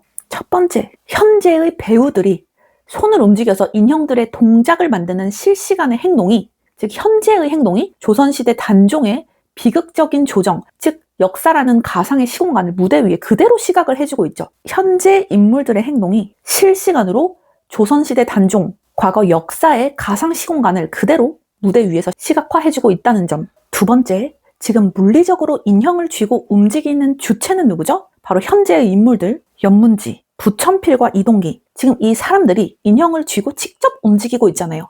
따라서 이들이 주체입니다. 하지만 이들이 인형을 움직이는 논리가 뭐예요? 철저하게 소년 인형의 대사에 지배를 당하고 있죠. 본인 마음대로 원할 때마다 움직이는 실제 주체가 아니라 실질은 소년 인형의 대사에 따라서 그대로 따라하고 있는 객체의 느낌이 들지 않으세요? 소년이 왕후여 오라 라고 하니까 왕후를 타타타 가져다 놓고 절을 하라 라고 하니까 절을 시키고 있습니다. 결국 조종하는 주체들이 조종당하는 객체의 감정과 요구에 철저하게 지배당해서 움직여주는 기묘한 주객전도가 지금 일어나고 있는 거예요. 원래 연문지와 부천필과 이동기는 주체가 맞는데 조종당하는 객체인 인형의 감정과 요구에 철저하게 지배를 당하고 있다. 기묘한 주객이 전도됐네? 라는 걸 우리가 예측했던 게 실제로 맞았네? 라는 걸 느껴주셔야 된다는 겁니다. 그리고 세 번째, 현대의 인물들이 손을 움직이는 모든 정교한 조종기술이라는 수단은 소년 노상군이 꿈꾸는 따뜻하고 행복한 조정의 완성, 즉 목적을 무대 위에서 달성하기 위해서, 성공적으로 재현하기 위해서 이 정교한 조종기술이라는 수단이 도구로서 이용되고 있구나. 네, 여기까지 잡아주시면 굉장히 훌륭합니다. 자, 우리가 지금 여기까지, 이 장면까지 읽었을 때 반드시 던져야 할 아주 깊이 있고 날카로운 질문 하나를 소개해 드리려고 하는데요. 소녀는 분명히 자기 마음대로 조정을 이끌면서 명령도 하면서 굉장히 스스로 기뻐하는 주체가 된 것처럼 보입니다. 그런데 왜 왕후를 옆에 앉힐 때 자기 손으로 직접 앉히지 못하고 연문지라는 현대의 인물이 인형을 가져다 주어야만 왕후를 만날 수 있을까요? 그리운 왕후여, 내 옆에 와서 자정하십시오 라고 말만 하고 실제로는 현대의 인물이 가져다 주고 있잖아요. 즉 소녀는 여기서 헷갈리시면 안 되는 게, 소녀는 마음의 해탈을 이루고 스스로 왕이 되었다고 외치지만 여전히 그의 정체는 대나무 줄에 매달려 있는 스스로 움직일 수 없는 인형이라는 걸 잊으시면 안 되는 겁니다. 아내가 너무 그리워도 내 힘으로 한 걸음도 다가가지 못하고 외부의 조종자인 연문지와 같은 현대인들이 놓아주어야만 비로소 만날 수 있는 처절한 한계를 지니고 있다는 거죠. 확실하게 시공간을 구분하지 않고 읽다 보면 어느 부분이 인형놀이를 하는 건지, 지금 이 단종이 실제로 존재하는 역사인지 이게 헷갈릴 수가 있어요. 출제자는 이 장면을 통해서 우리에게 아주 묵직한 질문을 던지고 있는 겁니다. 아니, 모든 욕심을 버리고 정신적인 자유, 수평적 자유를 내면에 얻었다고 외치고 있지만 실제로 이 소년의 육체와 현실은 결국 대나무 줄에 묶여서 남의 손에 의해 움직여야 되는 철저하게 갇힌 인형, 수직적 통제에 불과하다는 거죠. 그렇다면 이 소년이 누리고 있는 이 수평적 자율과 이 정신적인 자유는 진짜 자유일까? 아니면 한계가 명확한 슬픈 환상일까? 이런 질문을 던지고 있는 겁니다. 지금 제가 드린 말씀처럼 이처럼 정신적 주체가 지닌 물리적 객체로서의 비극적 한계를 이 짧은 지시문 속의 동작을 통해서 실시간으로 느껴내는 것, 이게 바로 텍스트에 적힌 사실들을 가장 높은 차원에서 입체적으로 엮어내는 다차원 독해의 핵심이 아닐까라는 생각을 해보았습니다. 자, 그 다음 대사부터 같이 읽어볼게요. 소년 형상, 보아라 그대여, 내 몸은 비록 왕관 빼앗기고 곤룡포 벗김을 당하였으나 내 마음은 헝겊으로 만든 만조백관들을 바라보며 흡족하도다. 들어라 보찜장수여, 그대는 돌아가서 그대를 보낸 자들에게 내 말 전하여라. 내 마음이 진정 왕과 같거늘 어찌 구차한 왕관을 쓰기 바라고 구태여 곤룡포를 입기 바라겠느뇨. 나는 나를 왕좌에 복위시키려는 그 어떤 짓도 관심이 없고 그 어떤 사람과도 관련이 없으니 그대는 돌아가 이 사실을 명명백백하게 전할지어다. 네, 여기까지 보도록 하겠습니다. 네, 첫 번째 문장에 조금 더 집중해 볼게요. 보아라 그대여, 내 몸은 비록 왕관 빼앗기고 곤룡포 벗김 당하였으나 내 마음은 헝겊으로 만든 만조백관들을 바라보며 흡족하도다. 지금 소녀는 자신의 몸과 마음을 뚜렷하게 대조하면서 말을 시작하고 있습니다. 여기서 여러분들의 머릿속에는 실시간으로 주체와 객체, 그리고 수평, 수직의 폴더가 동시에 열리면서 정보가 분류되어야 하는데요. 한번 같이 볼게요. 내 몸부터 볼게요. 몸과 마음을 지금 뚜렷하게 대조하고 있기 때문에 몸을 외면의 상황, 마음을 내면의 상태로 구분해서 보도록 하겠습니다. 지금 몸은 왕관을 빼앗겼고 곤룡포를 강제로 벗김 당했습니다. 즉 물리적인 폭력과 타인의 힘에 의해서 지배당하는 무력한 객체의 처지가 된 거죠. 즉 외면은 객체의 처지에 놓여졌다. 권력이라는 수직적 통제 하에 갇혀 있는 것입니다. 자, 그러면 마음 한번 볼까요? 내 마음은 지금 내면의 상태죠. 이 소년이 헝겊으로 만든 신하들, 만조백관을 바라보면서 스스로 흡족함을 느끼고 있습니다. 이건 남이 강요한 감정이 아니라 스스로 기쁨을 만들어내는 당당한 주체의 모습인 거죠. 즉 외부의 통제, 수직적 통제에서 벗어난 완벽한 수평적 자율의 내면 상태인 겁니다. 겉보기에는 옷도 빼앗기고 왕관도 빼앗기니까 뭔가 죄수, 객체가 된 것 같지만 정신적으로는 스스로 만족을 느끼는 지배자인 주체가 되어 있는 거죠. 그리고 여기에 사용된 수단 목적의 관계도 아주 직관적입니다. 소녀는 쓸쓸하고 외로운 유배지에서 마음의 흡족함과 기쁨을 얻어내자는 목적 달성을 위해서 내가 직접 바느질해서 헝겊 인형들, 만조백관들을 수단으로 이용하고 있는 거다. 즉 거창한 진짜 신하들이 없어도 헝겊 조각이라는 소박한 수단을 가지고도 내면의 평화라는 목적을 완벽하게 달성하고 있다는 점, 지금 계속 저희가 위에서 잡은 차원들이 그냥 퍼즐처럼 맞춰질 뿐입니다. 두 번째 문장 집중해서 볼게요. 들어라 보찜장수여, 그대는 돌아가서 그대를 보낸 자들에게 내 말 전하여라. 이 문장에서 우리는 현재와 역사의 축과 수단 목적의 축을 실시간으로 잡아낼 수 있는데요. 앞서서 조당전과 김시향은 현대의 서재에서 미닫이 문을 열고 역할놀이를 통해 이 조선시대 공간으로 들어왔죠. 그런데 소녀는 갑자기 뭐라고 얘기해요? 이 바깥 세상, 현재의 서재에서 온 손님들에게 자신의 목소리를 실어서 다시 경계 밖으로 내보내려고 하고 있습니다. 내 말 전하여라 라는 게 역사의 공간, 조선시대 공간에서 현재의 서재, 바깥 세상으로, 즉 시공간 경계 밖으로 내보내려고 하고 있는 거죠. 또 보찜 장수가 왜 자꾸 나오는 거야? 라고 하실 수 있는데, 보찜 장수가 가지고 있는 의미가 오직 그냥 장사꾼일까요? 단순한 장사꾼으로 보찜 장수를 쓰지 않았습니다. 이 기와집 안쪽에 비밀스러운 상황과 소년의 메시지를 외부 세계, 현재 공간으로 전달하는 유일한 전달 도구, 수단으로 활용이 되고 있는 거예요. 즉, 기와집 안쪽의 상황과 소년의 메시지를 전달하는 전달 수단으로서 보찜 장수가 활용이 되고, 목적은 뭐다? 외부 세계의 역사의 말을 전해줘라. 이게 목적인 거죠. 그 다음 문장 좀 더 집중해서 볼게요. 내 마음이 진정 왕과 각건을 어찌 구차한 왕관을 쓰기 바라고 구태여 골룡포를 입기 바라겠느뇨. 이 부분이네요. 이 문장은 소년이 도달한 마음의 상태를 가장 쉽게 설명해주고 있는 겁니다. 아니, 내 마음이 진짜 왕인데 굳이 그 불편한 왕관이랑 골룡포를 왜 귀찮게 입고 쓰겠어? 라는 말이죠. 여기서 아주 선명한 대조가 일어납니다, 여러분. 어떤 대조가 일어날까요? 진정 왕과 각건을 이라고 한 부분에서는 이 소년의 내면의 본질이 드러나는 거고, 어찌 구차한 왕관을 쓰길 바라고 구태여 골룡포를 입길 바라겠느뇨. 여기서 말하는 구차한 왕관과 골룡포는 내면의 본질이 아닌 외면의 껍데기를 얘기하고 있는 겁니다. 즉, 왕관과 골룡포는 세속의 사람들이 왕이라는 권력을 쥐고 흔들기 위해서 사용하는 거칠애, 즉 수단일 뿐이라는 거죠. 하지만 소년은 뭐예요? 내면의 마음 그 자체가 이미 완벽한 왕의 품격에 도달해 있기 때문에 더 이상 나는 그런 물질적이고 형식적인 수단에 매달릴 필요가 없어 라고 얘기를 하는 겁니다. 즉, 이 소년은 타인이 씌워주고 벗길 수 있는 왕관, 즉 외면의 껍데기에 불과한 수직적 통제를 나는 거부하겠다. 수직적 통제를 거부하겠다. 그리고 내 스스로 규정하는 내면의 품격, 내면의 본질, 수평적 자유를 나 스스로 선택하겠다 라고 얘기를 하면서 지금 내면의 본질과 외면의 껍데기를 아주 선명하게 대조를 하고 있습니다. 나는 나를 왕좌에 복위시키려는 그 어떤 짓도 관심이 없고 그 어떤 사람과도 관련이 없으니 그대는 돌아가 이 사실을 명명백백하게 전할지어다. 네, 마지막 문장인데요. 소년이 아주 쐐기를 받고 있네요. 나를 다시 왕으로 앉히려는 복위운동 같은 세속적인 일에는 난 이제 눈꼽만큼도 관심이 없어. 그리고 그런 사람들과 엮이고 싶지도 않아. 즉, 이 대사는 소년이 단종이 권력투쟁이라는 그 세상의 시끄러운 소음으로부터 자신을 완전히 나 좀 배제시켜줘 라고 이제 쐐기를 받고 있는 거죠. 바깥 세상의 지배자들은 소년이 언제 반역을 꾀할지 몰라서 수직적인 법과 칼날로 계속 끊임없이 통제하고 감시하려 들 것입니다. 그 왕샤남 영화 속에서도 한명회 역할로 나오는 유지태가 계속 그 박지훈 보려고 이제 영월로 계속 찾아오잖아요. 즉, 바깥 세상에 있는 지배자들은 이 단종이 다시 반역을 꾀할 수도 있으니까 계속 끊임없이 통제하고 감시하려고 들 건데, 하지만 이 단종 소년은 그 감시 자체를 비웃는 거예요. 나는 너희들의 왕좌 따위에 관심이 없어 라고 얘기를 하면서 권력 자체, 그 권력의 구조 바깥으로 아예 혼자 스스로 걸어 나가서 내면의 자율성을 지금 확보하고 있는 겁니다. 자, 여러분들 여기까지 읽은 대사를 가지고 제가 여러분들에게 초정밀 질문 하나를 던져보려고 합니다. 자, 이 대사를 여러분들 다 같이 지금 음미를 하셨죠? 제가 던져드리는 질문에 대해서 일시정지하시고 10초든 1분이든 한번 정답을 한번 생각을 해주세요. 자, 질문입니다. 소녀는 지금 여기서 분명히 나는 왕관이나 골룡포 같은 권력의 껍데기에는 전혀 관심이 없어 라고 얘기를 하고 있죠.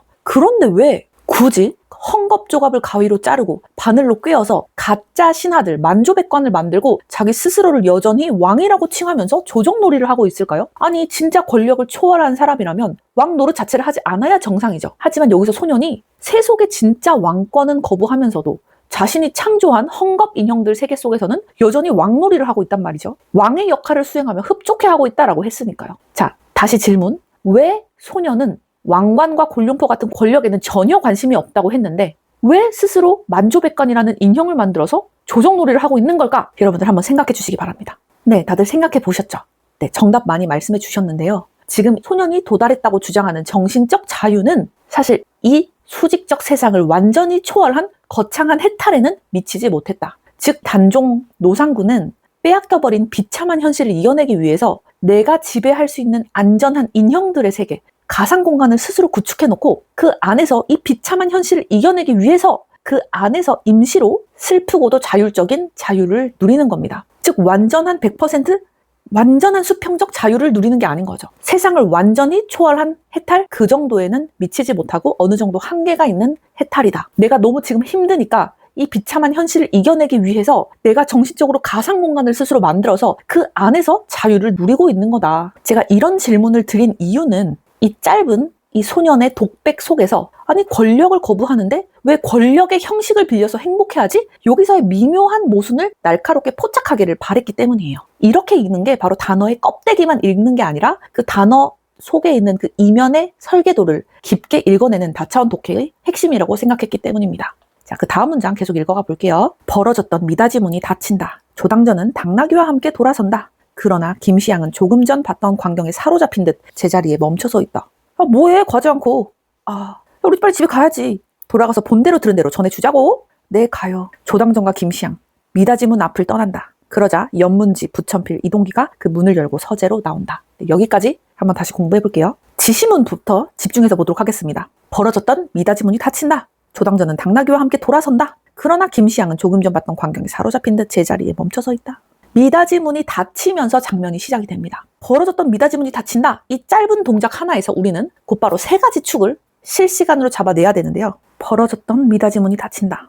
그래서 첫 번째, 지금 조선시대 영월이라는 가상의 역사 공간을 보여주던 통로, 즉 미닫이문이 닫혔습니다. 지금 이건 무슨 얘기예요? 인형극을 통했던 역사의 차원이 끝나고 인물들이 다시 현대 서재라는 진짜 현재의 차원으로 완벽하게 복귀했구나라는 것을 지금 물리적으로 보여주는 겁니다. 이 글을 읽고 있는 독자들이 인형극 내용이야 아니면 진짜 내용이야 이게 헷갈리니까 그 미닫이문을 열고 닫는 거를 통해서 물리적으로 직관적으로 자 이제 우리 현재 차원으로 가는 거야 이렇게 보여주려고 하는 거죠. 그거를 바로 눈치를 채셔야 됩니다. 또 두 번째, 조금 전까지만 해도 인형들이 활발하게 움직이고 소년의 목소리가 울려 퍼지고 있었죠. 즉 활발했던 동태적인 연극의 상태가 종료되고 문이 탁 닫히면서 다시 고요하고 고정된 정태적인 현실로 전환되는 순간이라는 거. 그리고 세 번째, 조당전과 김시향의 심리를 한번 대비해 보려고 하는데요. 조당전과 김시향의 심리를 대비를 해보려고 하는데 지금 조당전은 문이 닫히자마자 바로 돌아서면서 현실의 자아로 바로 돌아섭니다. 즉 역할놀이라는 가상세계의 규칙에서 빠져나와서 스스로를 너무나도 잘 통제하는 단단한 주체로서의 모습을 유지하고 있죠. 하지만 김시향은 다릅니다. 조금 전 봤던 광경, 즉 소년 인형이 웃으면서 사육신, 생육신을 부르던 그 기묘한 연극에 완전히 지금 사로잡혀서 제자리에 멈춰 있는 거죠. 내가 만든 연극이라는 객체의 세계 내에 주체적인 정신이 완전히 포섭당해서 정서적으로 완전히 흔들리고 있는 그 실시간 상태를 지금 단어로 보여주고 있는 겁니다. 객체의 세계에서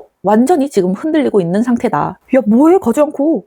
우리 돌아가야지. 돌아가서 본대로 들은 대로 전해주자고 조당전이 김시향을 재촉하면서 본대로 들은 대로 전해주자라고 얘기를 하고 있는데요. 이들이 보찜 장수라는 배역을 맡아서 영월의 기와진 문을 소년 노상군이 어떤 상태에 처해 있는지를 관찰하는 게 목적이었죠. 그리고 이제 돌아가서 현실에서 본대로 들은 대로 전하는 것, 즉 정보를 가공하지 않고 그대로 전달하자. 그게 바로 우리의 목적이다라는 얘기를 하고 있는 겁니다. 즉 우리는 본대로 들은 대로 전해주는 게 보찜 장수의 목적이었고 우리 보찜 장수들은 정보를 가공하지 않고 그대로 전달하는 매개체이자 수단의 역할이었어 라는 걸 지금 명확히 짚어주고 있는 겁니다. 즉 이 대사를 통해서 극중극 안에서 철저히 우리는 외부 관찰자야 라는 수단적 차원에 머물러 있다는 걸 이 대사를 통해서 스스로 증명하고 있는 거죠. 조당전과 김시향, 미닫이문 앞을 떠난다. 그러자 연문지, 부천필, 이동기가 그 문을 열고 서재로 나온다. 지금 관찰자 역할을 하고 있던 두 사람이 무대 밖으로 사라지자마자 미닫이문 안쪽에서 인형을 조종하고 있던 연문지, 부천필, 이동기가 문을 열고 서재로 걸어 나오는 겁니다.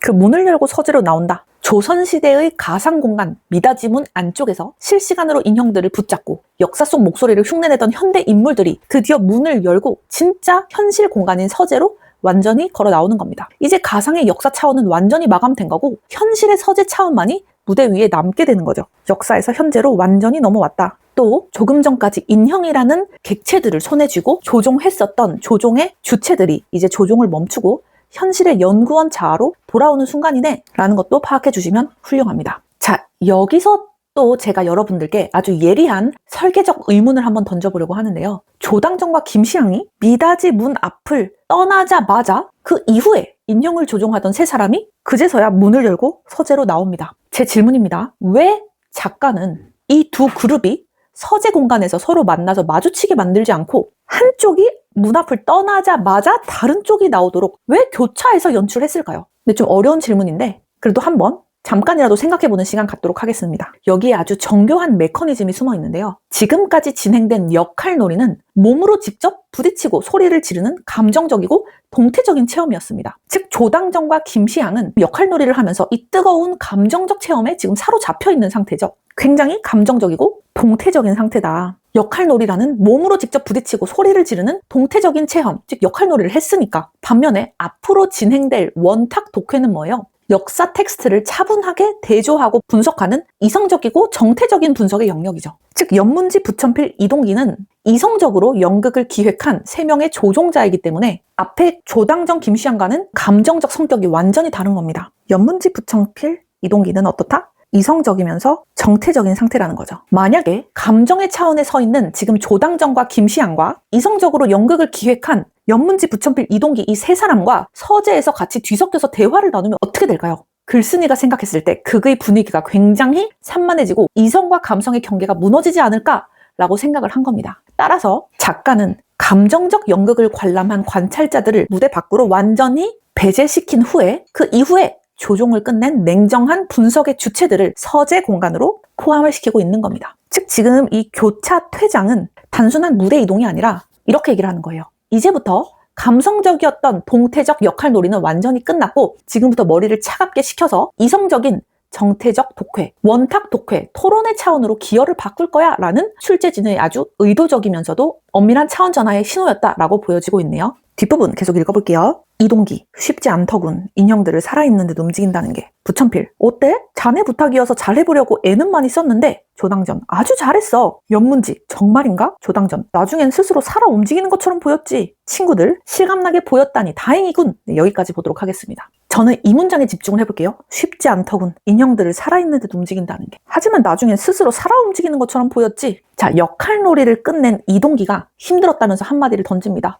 이거 쉽지 않네? 인형들을 살아있는 듯 움직인다는 게 생각보다 어렵더라. 쉽지 않네? 라고 얘기를 하니까 조당전이 평가를 합니다. 아주 잘했어. 나중엔 스스로 살아 움직이는 것처럼 보였어. 이 짧은 소감 대작 속에는 우리가 앞에서부터 추적해오던 주체와 객체 그리고 정태와 동태의 축이 아주 완벽하게 녹아들어져 있는데요. 여러분들 인형이라고 해볼게요. 인형은 톱밥과 헝겊으로 만들어져서 대나무줄에 매달려 있는 수동적인 물건이죠. 즉 인형이라는 것 자체가 객체이면서도 정태적인 상태를 가지고 있습니다. 그런데 조당전이 어떻게 평가하죠? 나중에 스스로 살아 움직이는 것처럼 보였어. 이 객체인 인형들이 스스로 의지를 가지고 행동하는 능동적인 인간처럼 보였어. 객체가 아니란 주체처럼 보였어. 정태적 상태가 아니라 동태적 상태처럼 보였어 라고 얘기를 하고 있는 거예요. 관찰자인 조당전의 눈에는 그 조종당하던 인형, 객체가 마치 줄의 통제를 벗어나서 자기 스스로 생명력을 얻어서 움직이는 주체처럼 느껴졌다고 말하는 겁니다. 계속 읽어볼게요. 조당전, 김시향에게 친구들을 소개하면서 고서적 연구 동호회 회원들이죠. 연문지 씨, 부천필 씨, 이동기 씨입니다. 안녕하십니까? 안녕하세요. 친구들에게 김시향을 소개한다. 이분은 영월행 일기를 나에게 파셨었지. 여기까지 볼게요. 조당전이 김시향에게 친구들을 소개하고 친구들에게도 김시향의 정체를 밝힙니다. 고서적 연구 동호회 회원들이고 김시향은 이 책을 나에게 판 사람이라고 얘기를 하고 있네요. 영월행일기를 나에게 판 사람. 이 소개를 듣는 순간 우리 머릿속에 현재와 역사의 축 그리고 수단과 목적의 축이 아주 구체적으로 다시 세워져야 되는데요. 지금 이 사람들, 여기서 나오는 사람들 연문지 부천필, 이동기 씨가 전문 배우가 아니죠. 고서적을 연구하는 연구원들인 겁니다. 즉 이들에게 앞서서 행했던 연극, 역할놀이는 단순한 오락기나 취미 정도가 아니라 고서적에 적힌 역사의 숨겨진 진실을 더 깊이 이해하기 위해서 그 깊은 역사 연구를 위해서 채택했던 아주 강력한 연구 수단이었구나. 그냥 정말 재미로 한 역할놀이가 아니구나 라는 걸 눈치채셔야 되는 겁니다. 여기서 알아야 되는 건 뭐다? 역할놀이가 이 사람들이 취미로 오락으로 한 게 아니라 이들은 고서적 연구하는 연구원들이었고 고서적에 적힌 역사의 진실을 더 깊이 이해하기 위해서 아주 강력한 연구 수단으로서 채택한 방법이 역할놀이였구나 라는 점 이거 꼭 눈치채셔야 되고요. 그리고 이 연구원들이 매달려서 분석하고 있는 역사적 대상이 바로 김시향이 팔았다는 책 영월행 일기인 겁니다. 즉 현재의 연구원들과 조선시대 단종의 기록, 역사의 기록이 이 영월행 일기라는 책 매개체를 통해서 아주 끈끈하게 연결되어 있네 라는 걸 실시간으로 파악하실 수 있는 거죠. 언젠가는 직접 뵙고 싶었습니다. 이 친구하고 영월에 갔다 오곤 하신다는 걸 알고 있었죠. 저도 선생님들 말씀 많이 들었어요. 그럼 우리가 영월행 일기를 연구한다는 것도 아시겠군요. 네, 여기까지 볼게요. 지금 부천필이 김시향을 보면서 조당전과 함께 영월에 갔다 오곤 하신다는 걸 알고 있었어요 라고 말을 하는데, 여기서 약간 소름이 돋으셔야 돼요. 앞장면 여러분들 기억나시나요? 역할놀이 속에서 보찜장수, 즉 조당전이 보찜장수 역할을 했었죠. 뭐라고 얘기했었죠? 지난 여름에 왔다가 가을에 다시 왔다 라고 하면서 영월의 기와집 문을 두드렸습니다. 그런데 실제 현실에서도 조당전과 김시향은 영월에 자주 갔다 오고 했던 인물들이라는 거예요. 즉 역할놀이 속에서도 보찜장수들이 영월의 기와집을 주기적으로 찾아갔다고 했죠. 그런데 현실 속에서도 어때요? 조당전과 김시향이 실제로 영월을 자주 다녀갔다라고 얘기를 하고 있습니다. 지금 역할놀이 속과 현실 속 이 두 가지 사실이 완벽하게 거울처럼 지금 대칭을 이루고 있는 거죠. 즉 이들이 행하는 역할놀이는 단순히 상상으로 지어낸 가짜 연극이 아니라는 거예요. 자신들이 현실에서 직접 겪고 경험을 했었던 그 영월의 기억과 공기가 역할놀이라는 동태적 재현을 통해서 역사 속 상황으로 그대로 투영되어 흘러가고 있는 거다라는 거죠. 연문지, 오늘은 우리와 자리를 함께 합시다. 구석에 놓인 원탁을 가리키며 저기 원탁 위에 여러 가지 자료들이 있어요. 영월에 다녀온 뒤의 결과가 어떠했는지 저 자료들을 살펴보면 알게 됩니다. 여기까지 볼게요. 지금 연문지가 구석에 놓인 원탁을 가리키면서 그 위에 놓인 자료들을 같이 봐요 라고 제안을 하고 있습니다. 이 대사가 나오는 순간 드디어 도입 지시문에서 우리가 눈여겨보았던 원탁이 현실에서 구동되기 시작합니다. 이들은 이제 역할놀이의 수직적 통제, 즉 위에서 아래로 인형 줄을 내리 누르던 그 조종을 완전히 멈추었습니다. 그리고 상석이 없는 원탁에 다 같이 동등하게 둘러앉아서 동반자로서 자리를 함께하고 있는 거죠. 철저하게 수평적이고 자율적인 토론 공간으로 차원이 확실히 이동한 겁니다. 인형놀이를 하던 수직적 통제 공간에서 수평적이고 자율적인 토론 공간으로 차원이 확실히 이동했구나. 그리고 저 자료들을 함께 살펴보면 알게 될 거예요. 지금까지 몸을 움직이고 소리를 지르던 동태적 연극은 끝난 거죠. 원탁 위에 박제된 자료, 텍스트들을 눈으로 대조하면서 분석하는 이성적이고 정태적인 독해의 영역으로 기여가 완전히 전환됐다는 점. 자, 여기까지 읽은 수험생분들에게 제가 날카로운 질문 하나를 던져보겠습니다. 아니, 연문지는 왜 김시향에게 연구 자료를 보여주면서 영월에 다녀온 뒤의 결과가 어떠했는지 알게 된다라고 말했을까요?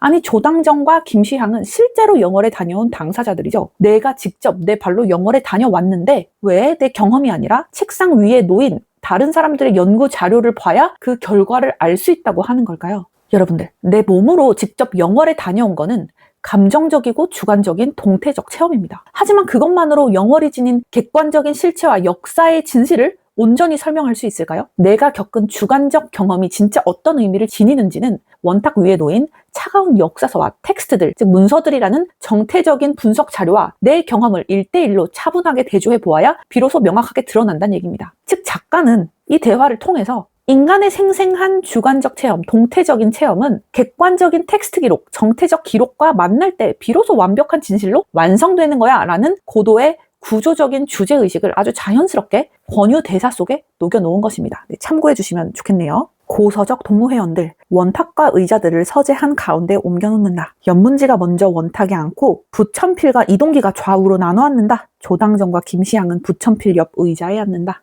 지금 이 부분 문장을 볼게요. 역할놀이를 마치고 서 있던 인물들이 서재 방 안에서 가구를 배치하고 자리에 앉는 아주 구체적인 동작이 나옵니다. 이 짧은 괄호 안 문장에서 무려 3가지 축이 동시에 움직이기 시작하는데요. 첫 번째로 서로 이렇게 떨어져서 서서 말로만 소감을 나누던 정태적인 대화 상태가 끝나고 실제 가구들을 번쩍 들어서 서재 한가운데로 옮겨놓는 물리적이고 직접적인 움직임이 일어납니다. 행동의 차원이 다시 활발하고 동태적인 상태로 바뀌고 있는 거죠. 또 이들이 공간 한가운데 배치한 기구가 뭐죠? 원탁과 의자입니다. 원탁을 서재 한가운데 옮겨놓는다. 원탁은 모서리도 없고 상석이 존재하지 않는 가구라고 말씀을 드렸죠. 즉 누구 하나가 우위에 서서 명령을 하는 수직적 통제의 공간이 아니라 모두가 대등한 위치에서 의견을 평등하게 주고받는 수평적 자율의 공간을 시각적으로 구현하는 물리적인 도구입니다. 이들이 원탁을 공간의 한 가운데로 옮겨서 마주 앉는 순간 어떤 걸 저희가 직관적으로 알 수 있나요? 앞으로 이어질 원탁 독해는 철저히 평등하고 수평적인 관점 대조의 방식으로 진행되려고 하는구나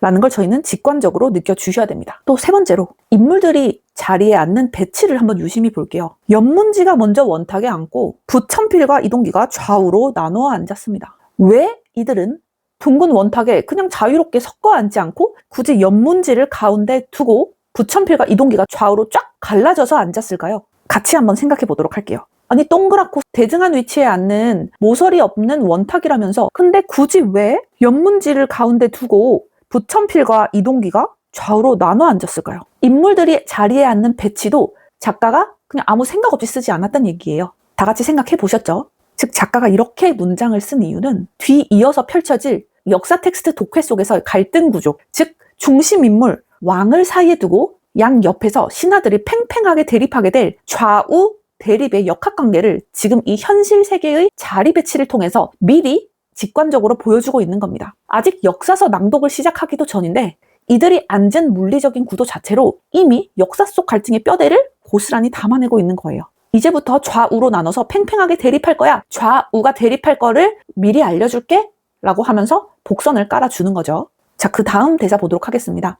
연문지, 영월에서 돌아온 날짜가 언제였지? 지금 연문지가 조당전과 김시향에게 다녀온 날짜를 묻습니다. 연문지는 실제로 영월에 갔다 온 당사자가 아니죠. 그래서 조당전과 김시향에게 다녀온 정확한 날짜, 현재의 시간 좌표를 물어보고 있는 거예요. 그의 목적은 명확합니다. 이들이 몸으로 직접 다녀온 현실의 여행 날짜를 알아내서 책상 위에 놓인 역사책 속의 날짜와 1대1로 차분하게 대조해보려고 하는 거예요. 즉 머릿속으로 상상하는 연극 단계를 넘어서 이들의 현실적 경험과 역사적 사실을 엄밀하게 결합하기 위한 필수적인 검증 수단으로서 지금 날짜라는 정보를 요청하고 있는 겁니다. 조당전이 대답합니다. 원탁 위에 놓여있는 영월행 일기를 집어들고 날짜를 확인한다. 우린 9월 금음날 돌아왔어. 제가 방금 조당전의 대사와 행동 지시문을 읽었는데요. 질문을 받은 조당전은 괄호 안에 있는 행동을 취한 다음에 이렇게 대답을 하고 있죠. 조당전이 확인하고 뱉은 대답을 볼게요. 9월 금음날 돌아왔어. 아니 현대를 살아가는 사람이 지난 여행의 날짜를 말하는데 9월 30일에 돌아왔어 라고 말하지 않고 조선시대 음력표기법인 9월 금음날 돌아왔어 라는 이런 단어를 선택합니다. 이것은 이들의 실제 현재 여행이 이미 영월행 일기라는 책에 의해서 조선시대의 시간 질서, 즉 역사 안으로 완벽하게 편입돼서 번역되어 있음을 의미하고 있는 겁니다. 현실의 시간이 역사의 언어로 포섭돼서 하나가 됐다는 거죠. 이 단어 하나만으로도 이 인물들의 삶 자체가 이미 역사 속 세계관에 깊숙이 포섭당해서 흘러가고 있네 라는 사실을 아주 직관적이고 소름 돋게 보여주려고 이런 명확한 단어적 표현을 작가가 선택한 거예요. 그 다음 대사 쭉 읽어볼게요. 연문지, 세조실록을 펼쳐서 페이지를 넘기며 어전회의는 그 이후에 열렸겠군. 아니 무슨 책이 그렇게 두툼해요? 세조실록이죠. 모두 45권이나 되는 방대한 규모입니다. 이 일기에 쓰여있기를 어전회의는 10월 18일의 날 열렸다는군. 그렇게 늦게? 회의를 늦추며 뭔가 대관들끼리 의견 절충을 하려고 했던 모양이야. 나 같으면 절대로 절충은 안 해. 저 고집 좀 봐. 여기 찾았어. 세조 3년 10월 18일 노상군의 기쁜 표정에 대해서 논의하였다. 네, 여기까지 보도록 하겠습니다. 연문지 대사에 집중해볼게요. 세조실록을 펼쳐서 페이지를 넘기며 어전회의는 그 이후에 열렸겠군. 연문지가 굵직한 역사서인 세조실록을 펼쳐서 페이지를 넘기기 시작합니다. 이 짧은 지시문과 대사 속에 두 가지의 핵심 축이 바로 작동을 하고 있는데요. 지금 세조실록을 펼쳐서 페이지를 넘기면서 가만히 자리에 앉아서 차분하고 고요하게 독해, 읽기를 하고 있습니다. 즉 다시 한번 조금 전까지 인형을 흔들고 소리를 질렀던 움직임 중심의 동태적인 역할놀이가 완전히 끝났네. 지금 가만히 자리에 앉아서 조용히 종이를 한 장씩 넘기면서 글자를 읽어내려가는 차분하고 고요한 정태적인 독해로 차원이 180도 전환됐다라는 거 한 번 더 느껴주시고요. 두 번째로 현대를 살고 있는 연문지가 조선시대의 공식 국가 기록물인 역사책을 직접 만지고 넘기면서 역사 속 왕의 회의인 어전회의가 열린 시점을 추적하기 시작하죠. 이 부분에서도 현재와 역사축이 교차되는구나 라는 것을 느껴주시면 좋겠습니다. 또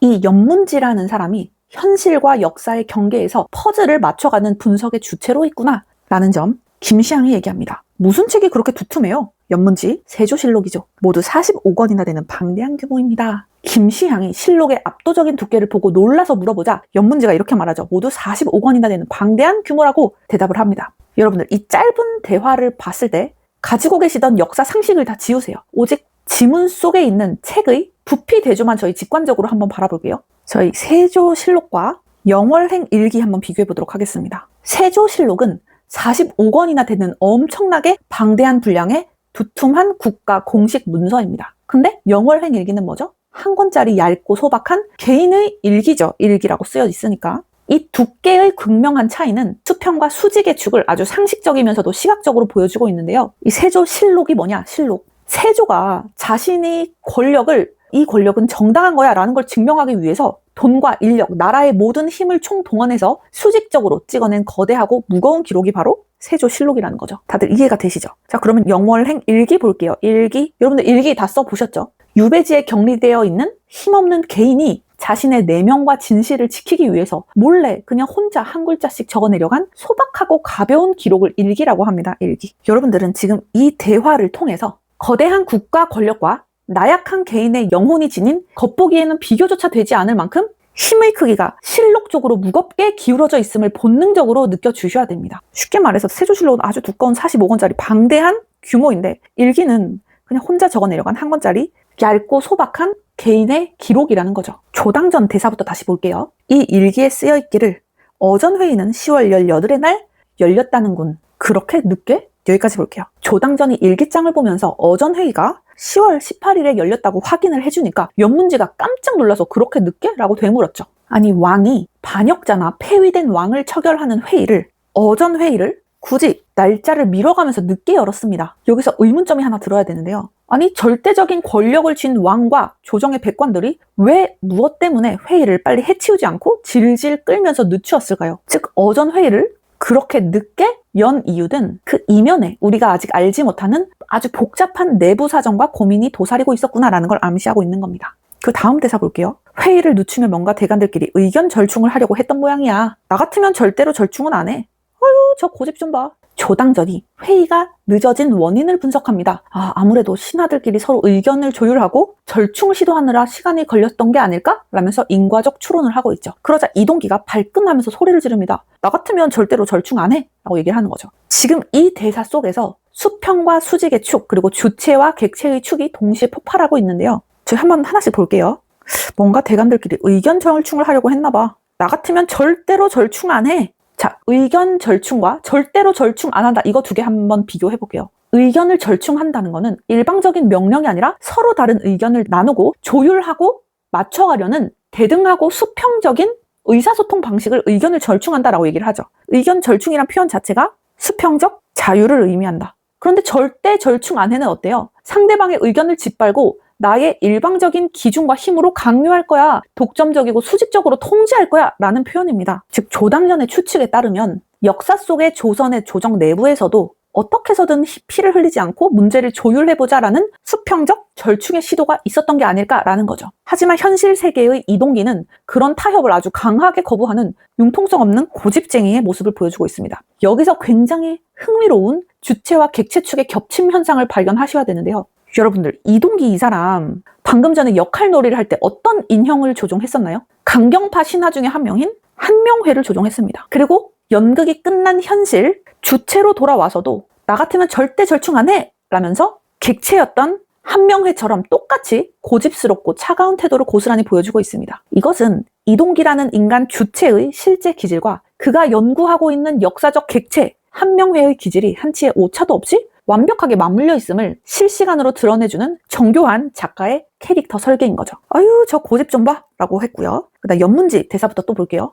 여기 찾았어. 세조 3년 10월 18일 노상군의 기쁜 표정에 대해서 논의하였다. 자, 연문지가 드디어 실록 속에서 오늘 우리의 궁극적인 연구 목적이자 수수께끼인 한 구절을 찾아내서 낭독하고 있습니다. 뭐라고 얘기하고 있다고요? 노상군의 기쁜 표정에 대해서 논의하였다. 자, 여기서 여러분들께 제가 질문 하나 드리도록 하겠습니다. 가만히 이 문장을 읽으면서 노상군의 기쁜 표정에 대해서 논의하였다. 이 문장을 읽고 상식적으로 의문을 한번 품어볼게요. 아니 일국의 조정 백관들과 왕이 모인 엄숙한 어전회의에서 예를 들면 군대 배치라든지 법률 제정과 같은 묵직한 회의를 하는 게 아니라 유배지에 갇혀있는 소년의 표정 하나를 정식 안건으로 올려두고 지금 치열하게 토론을 벌인다는 게 좀 이상하지 않으세요? 왜 엄숙한 어전회의에서 표정 하나를 정식 안건으로 올려두고 치열하게 토론을 벌여야 했을까요?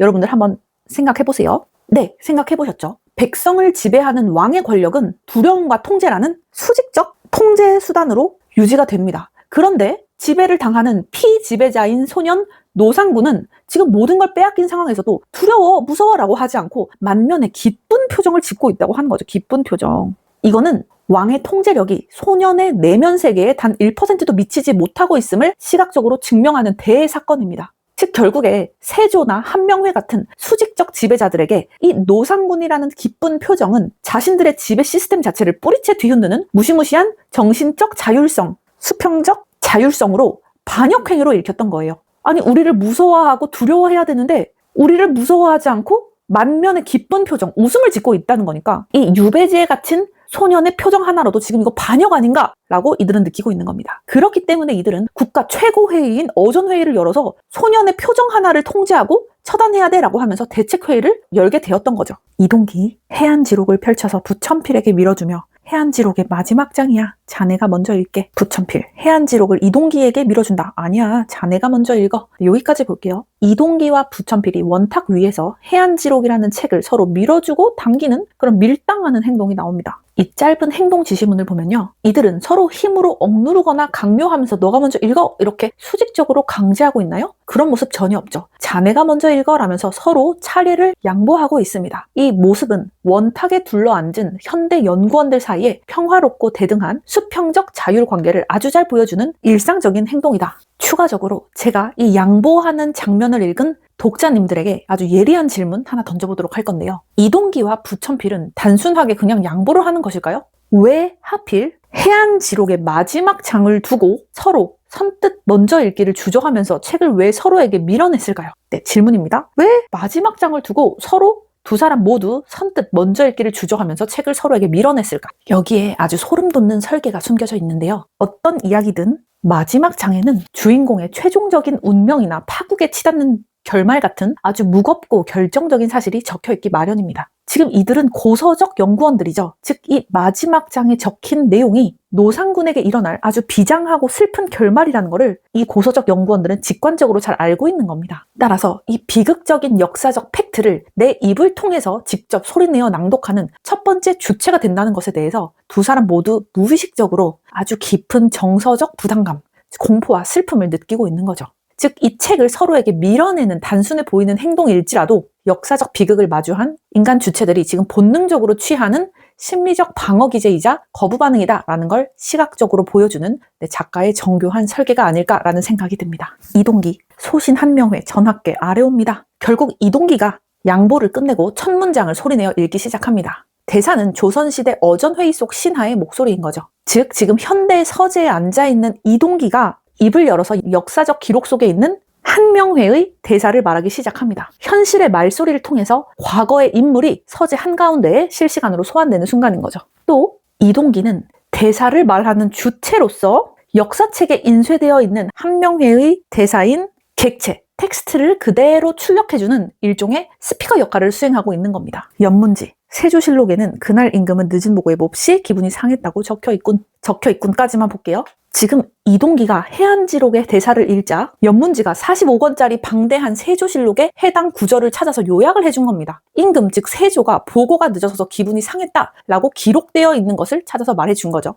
이 짧은 정보 속에서도 두 가지 대칭축이 작용을 하고 있는데요. 보고가 늦어졌다는 것을 통해서 몹시 기분이 상했다. 지금 세조가 보고가 늦어졌다는 일에 대해서 몹시 불쾌하다고 얘기를 하고 있습니다. 지배자의 입장에서 내 부하들이 내 통제 스케줄을 벗어나서 행동하는 그 약간의 지연 현상을 참지 못하는 강박적인 수직적 통제 기제를 단적으로 보여주고 있는 거죠. 또 여기서 초정밀 관전 포인트가 있는데요. 두 텍스트의 성격을 비교해 볼게요. 지금 이동기는 해안지록을 읽으면서 어떻게 얘기했어요? 소신 한명회, 전학계 아래옵니다 라고 얘기를 했고요. 연문지가 읽는 세조실록에서는 그날 임금은 늦은 보고에 몹시 기분이 상했다고 적혀있군 이렇게 얘기를 했습니다. 어떤 차이가 느껴지시나요? 실록은 아주 건조하고 정제된 3인칭의 정태적인 뼈대 정보만 담고 있죠.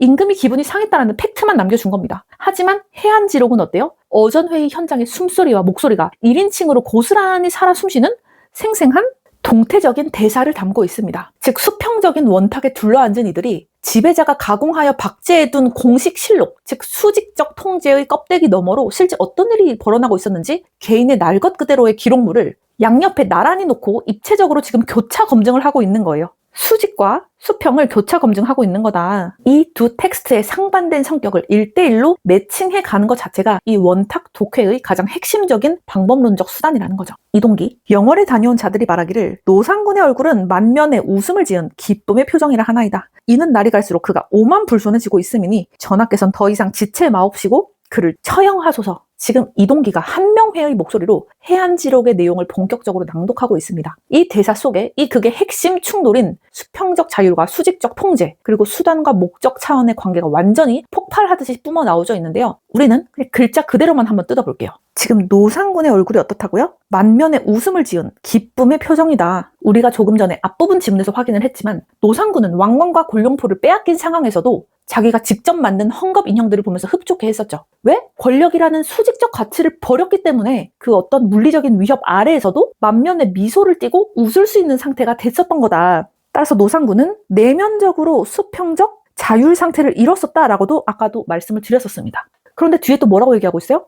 이는 날이 갈수록 그가 오만불손해지고 있으니, 지금 한명회의 눈에는 이 노상군의 웃음이 아주 무서운 테러 행위로 보이나 봐요. 아니, 우리가 쫓아내고 모든 걸 빼앗았는데 그러면 절망해서 흙바닥에 주저앉아서 엉엉 울어야 우리의 권력이 제대로 작동하는 건데 왜 감히 기쁜 표정을 짓고 자빠진 거야? 이거는 우리의 통제 시스템을 네가 비웃는 거 아니야? 아주 방자한 반역행위구나. 아주 오만불손하다라고 한명회가 생각하고 있는 거죠. 따라서 이 한명회는 이 웃음, 이 수평적 자율이라는 기쁨의 표정을 꺾어버리기 위해서 처형이라는 아주 극단적이고 폭력적인 수직적 통제 수단을 세조에게 강력하게 청하고 있는 겁니다. 즉 한명회의 머릿속 생각은 어때요? 노상군의 목숨을 빼앗는 처형이라는 수단을 활용해서 노상군의 내면적 기쁨, 수평적 자율, 웃음을 완전히 소멸시키고 왕권의 수직적 통치를 한치의 틈도 없이 고정시키자라는 목적을 달성하고자 하는 거죠. 이동기, 해안지록을 부천필에게 밀어준다. 한명회의 강경한 처형 주장 대목을 다 읽은 이동기가 다시 책을 쓱 밀어서 부천필에게 넘겨줍니다. 즉 조선시대 한명회의 살벌한 처형 상소 역사를 낭독하던 이동기가 책을 넘겨주는 물리적인 행동을 통해서 다시 현대의 원탁회의의 연구원, 현재로 돌아오는 거죠. 살벌했던 수직적 억압의 텍스트가 끝나고 다시 동료들끼리 원탁에 앉아서 차례를 주고받는 대등한 수평적 조율의 차원으로 부드럽게 복귀하는 순간입니다. 부천필 전하, 영월에 다녀온 자들이 말하기를 노상군은 왕권에는 관심이 없고 복위에도 관련이 없다 하였나이다. 노상군의 기쁨은 무욕에서 우러나오는 것, 그의 웃는 얼굴은 욕망을 버린 증거이온데 어찌 죄가 되오리까. 전하께선 부디 그를 살려주시옵소서. 부천필이 책을 받아들고 온화한 목소리로 신숙주의 변호를 읽기 시작합니다. 지금 신숙주는 세조의 수직적 통제와 칼날에 맞서서 다른 논리를 펼치고 있죠. 아니, 노상군은 왕권에 관심이 없어. 세조가 가진 절대 권력, 수직의 영토를 침범할 생각이 1도 없어 라는 뜻이에요. 즉 노상군의 웃음은 반역을 꿈꾸는 오만함이 아니야. 그냥 아무것도 탐내지 않는 무욕, 수평적 자율에서 우러나오는 자연스러운 평화일 뿐이야 라고 얘기를 하는 겁니다. 즉 왕권에도 관심이 없어. 수직적 영토를 침범할 생각이 1도 없어 라고 얘기를 하는 거죠. 김시양, 저렇게 주장하는 분이 누구시죠? 신숙주입니다. 책을 이렇게 읽다가 김시양과 조당전이 얘기를 나눕니다. 이 짧은 두 줄에서도 주체와 객체 축이 분명하게 나와 있는데요. 이들에게 역사 속 책의 신숙주와 한명회는 연구를 위해 분석해야 하는 차가운 대상, 즉 객체입니다. 그 신숙주라는 객체가 보여주는 온건한 태도를 통해서 연구의 주체인 김시양이 의문을 갖고 질문을 하면서 정보를 확인하고 있는 거죠. 이동기, 부천필에게 그 책 이리 줘, 내 차례야. 부천필, 이동기 앞으로 책을 밀어주면서 좀 부드럽게 좀 읽어. 이동기, 부드럽게 안 되는 걸 어떡해. 연문지, 그래 자네 성질대로 해. 이 대화를 볼게요. 이 대화 굉장히 재밌습니다. 친구들끼리 책을 뺏어가면서 아웅다웅하는 일상적인 대화들이죠. 여기서도 수평, 수직의 축과 정태, 동태의 축이 나오는데, 자, 이들이 나누는 반말과 편안한 잔소리. 아, 그 책 좀 이리 줘. 아, 그래 네 성질대로 해. 이거는 현대의 동료들 사이에 존재하는 아주 자유롭고 평등한 수평적 자율의 관계를 생생하게 보여주고 있습니다. 조금 전에 부천필이 읽었던 조선시대 조정의 무시무시한 계급적 긴장감, 수직적 통제와 아주 직관적으로 대조가 되는 부분이죠. 그리고 글자를 뚫어지게 보면서 가만히 숨죽여서 읽던 고요함, 정태적 상태가 깨지고 지금 동료들 사이에 책을 빼앗아가고 다투는 말소리와 물리적 움직임, 동태적인 움직임이 다시 서재를 가득 채우고 있습니다. 자, 여기서 여러분들 제가 또 초정밀 관전 포인트 하나 질문을 드릴 건데요. 자, 아주 소름 돋는 예리한 설계가 아닐까 생각이 듭니다. 여러분들, 이동기는 왜 부드럽게 읽는 게 안 된다면서 자기 성질대로 읽겠다고 고집을 부리고 있을까요? 다들 일시정지하시고 조금만 생각해보세요. 왜 내 성질대로 읽을 거야 라면서 고집을 부릴까? 왜 부드럽게 읽는 게 안 된다라고 할까요? 다들 고민해보셨나요? 네, 정답 알려드릴게요. 앞서서 이동기는 역할놀이 속에서 단종을 죽여야 해 라고 가장 매섭게 소리치던 한명회를 읽었습니다. 그리고 한명회는 타협을 모르는 아주 차갑고 칼날 같은 성격의 인물이죠. 그런데 이동기는 자기가 대본을 일부러 연기한 게 아닙니다. 이동기라는 현실 인물 자체가 원래 부드럽게 말하는 게 안 돼 라면서 거칠고 단호한 성격을 가지고 있는 사람인 거예요. 그와 반대로 부천필은 남을 돕고 배려하는 신숙주를 읽고 있죠. 그래서 이동기에게 부드럽게 좀 읽어 라면서 조심스럽게 조율과 절충을 권하는 온화한 성격을 보여주고 있는 겁니다. 즉 이들은 역사를 연구하기 위해서 억지로 배역을 만들어서 뒤집어 쓴 게 아니라는 거예요. 현대 인물들이 가진 타고난 본성, 성격, 그 주체가 자신들이 원탁 위에서 선택해서 읽고 있는 역사 속 인물들의 사상과 기질이 지금 100% 완벽하게 싱크로율돼서 겹쳐 흐르고 있다는 겁니다. 즉 이동기는 지 성질대로 한명회를 읽고 있는 거고 부천필도 본인의 성격대로 신숙주를 읽어 내려가고 있는 상태인 거고 역사책 속의 문자는 현대 인물들의 실제 심리, 실제 성격과 완전히 결합돼서 서재 방 한가운데 살아있는 현실로 지금 소환되고 있는 모습인 거예요. 지금 이 놀랍고 입체적인 인물 설계도를 여러분들은 이 짧은 부드럽게 안 되는 거 어떡해, 좀 부드럽게 좀 읽어, 안 되는데 성질대로 해 라는 이 퉁명스러운 대사 몇 마디 속에서 실시간으로 읽어내셔야 되는 겁니다. 이동기, 전하, 하늘에는 2개의 태양이 있지 아니하며 땅에는 2명의 제왕이 있지 않나이다. 그러함에도 노상군은 방자하게 자신이 왕의 마음을 가졌다 하였으니 이는 전하와 동격이라는 주장인 바 결코 용납해선 안 될 것이옵니다.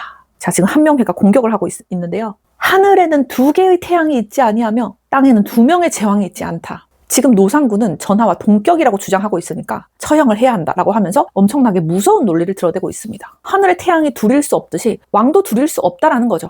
여기서 우리는 수평과 수직의 프레임이 어떻게 작용하는지 즉각적으로 계속 느껴주셔야 됩니다. 한명회가 말하는 세상은 철저한 수직의 세계죠. 가장 높은 곳에 단 하나의 태양, 세조만 존재해야 되고 그 아래의 모든 사람은 납작 엎드려야 한다라는 철저한 피라미드 구조로 수직적 세계를 얘기하고 있습니다. 누가? 한명회의 세상은 그렇다. 그런데 노상군은 어떻죠? 내 마음이 진정 왕과 같다라고 말하긴 했지만 이거는 왕의 자리를 실제로 내가 뺏겠다라는 반역을 저지르겠다라는 얘기가 아니었잖아요. 내 마음에 욕심을 비워냈기 때문에 나는 지금 스스로 만족하는 상태야. 즉 나는 타인에게 지배받지 않는 수평적 자율, 내 마음이 지금 왕과 같을 뿐이야 라고 얘기를 하는 거였죠. 노상군의 마음은 수평적 자율을 이뤘어. 하지만 이거는 오직 노상군 내면의 세계일 뿐이야 라는 거죠. 그런데 이 한명회는 노상군의 수평적인 내면의 행복을 교묘하게 세조의 수직적 독점 권력을 위협하고 있는 동격, 즉 태양이 2개의 반역으로 번역을 해버리는 거예요. 참, 이 부분 보니까 수직적 권력에 중독된 사람들의 눈에는 누군가 세상을 탐하지 않고 스스로 행복해하는 그 자율적이면서도 수평적인 모습마저도 내 권위를 비우는 거 아니야? 지금 나에게 불복종하고 반역하려는 거 아니야? 이런 식으로 해석된다는 거를 지금 이 날카로운 대사가 그대로 보여주고 있는 겁니다. 연문지, 여기 실록에는 세조가 녹이 충천하여 그 말이 사실인지를 재차 물었어. 연문지가 건조하게 실록의 기록을 읽어준 거죠.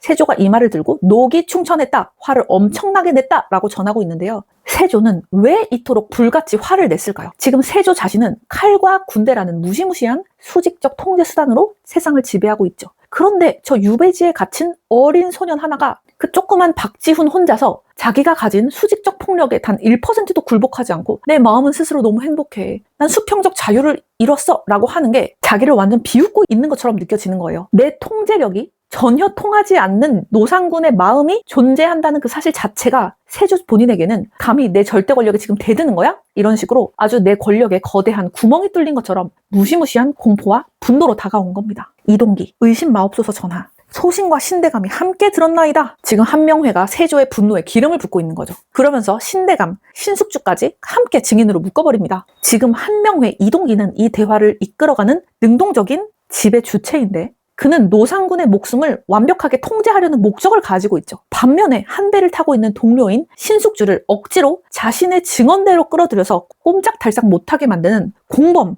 신대감까지 같이 객체, 공범으로 가두어버리는, 즉 무서운 대사를 얘기를 하고 있는 거예요. 부천필, 이동기 앞에 놓인 해안지록을 황급하게 가져가서 읽는다. 전하, 통촉하옵소서. 한낱 필부도 마음이 흔쾌할 때는 제왕을 부러워하는 법, 노상군의 말을 곡해하지 마옵소서. 지금 이 장면은 이 지문에서 가장 긴박하고 눈부신 순간인데요. 지금 글자 그대로 하나씩 뜯어볼게요. 조금 전까지 원탁에서 자네가 먼저 읽어 이렇게 책을 서로 차분하게 밀어주고 양보하던 수평적이고 정태적인 상태였습니다. 그런데 지금 한명회의 대사가 너무 살벌하게 치달으니까 부천필이 이동기 앞에 놓인 해안지록을 황급하게 가져가서 읽는다고 합니다. 지금 조선시대 어전회의 속에서 한명회의 칼날이 지금 노상군의 목을 베기 일보 직전인 그 역사적 긴박함이 지금 현대 서재에서 동료의 책을 황급하게 가져가서 읽는 부천필의 다급한 물리적 신체 동작, 현재로 완벽하게 번역돼서 터져나오는 순간입니다. 멈춰있던 텍스트, 정태가 격렬한 몸짓인 동태로 실시간 전환되고 있는 짜릿한 대목이기도 하죠. 또 부천필이 읽은 신숙주의 변호를 한번 볼게요. 한낱 필부도, 한낱 평범한 서민도 마음이 기쁠 때는 제왕을 부러워하지 않는 법입니다. 지금 이거는 이 지문 전체를 지배하는 가장 완벽한 수평적 선언입니다. 전하, 행복과 만족이라는 마음의 흔쾌함은 수직적인 신분 계급이나 왕관 같은 물질적 소유에 종속되는 게 아니라는 거예요.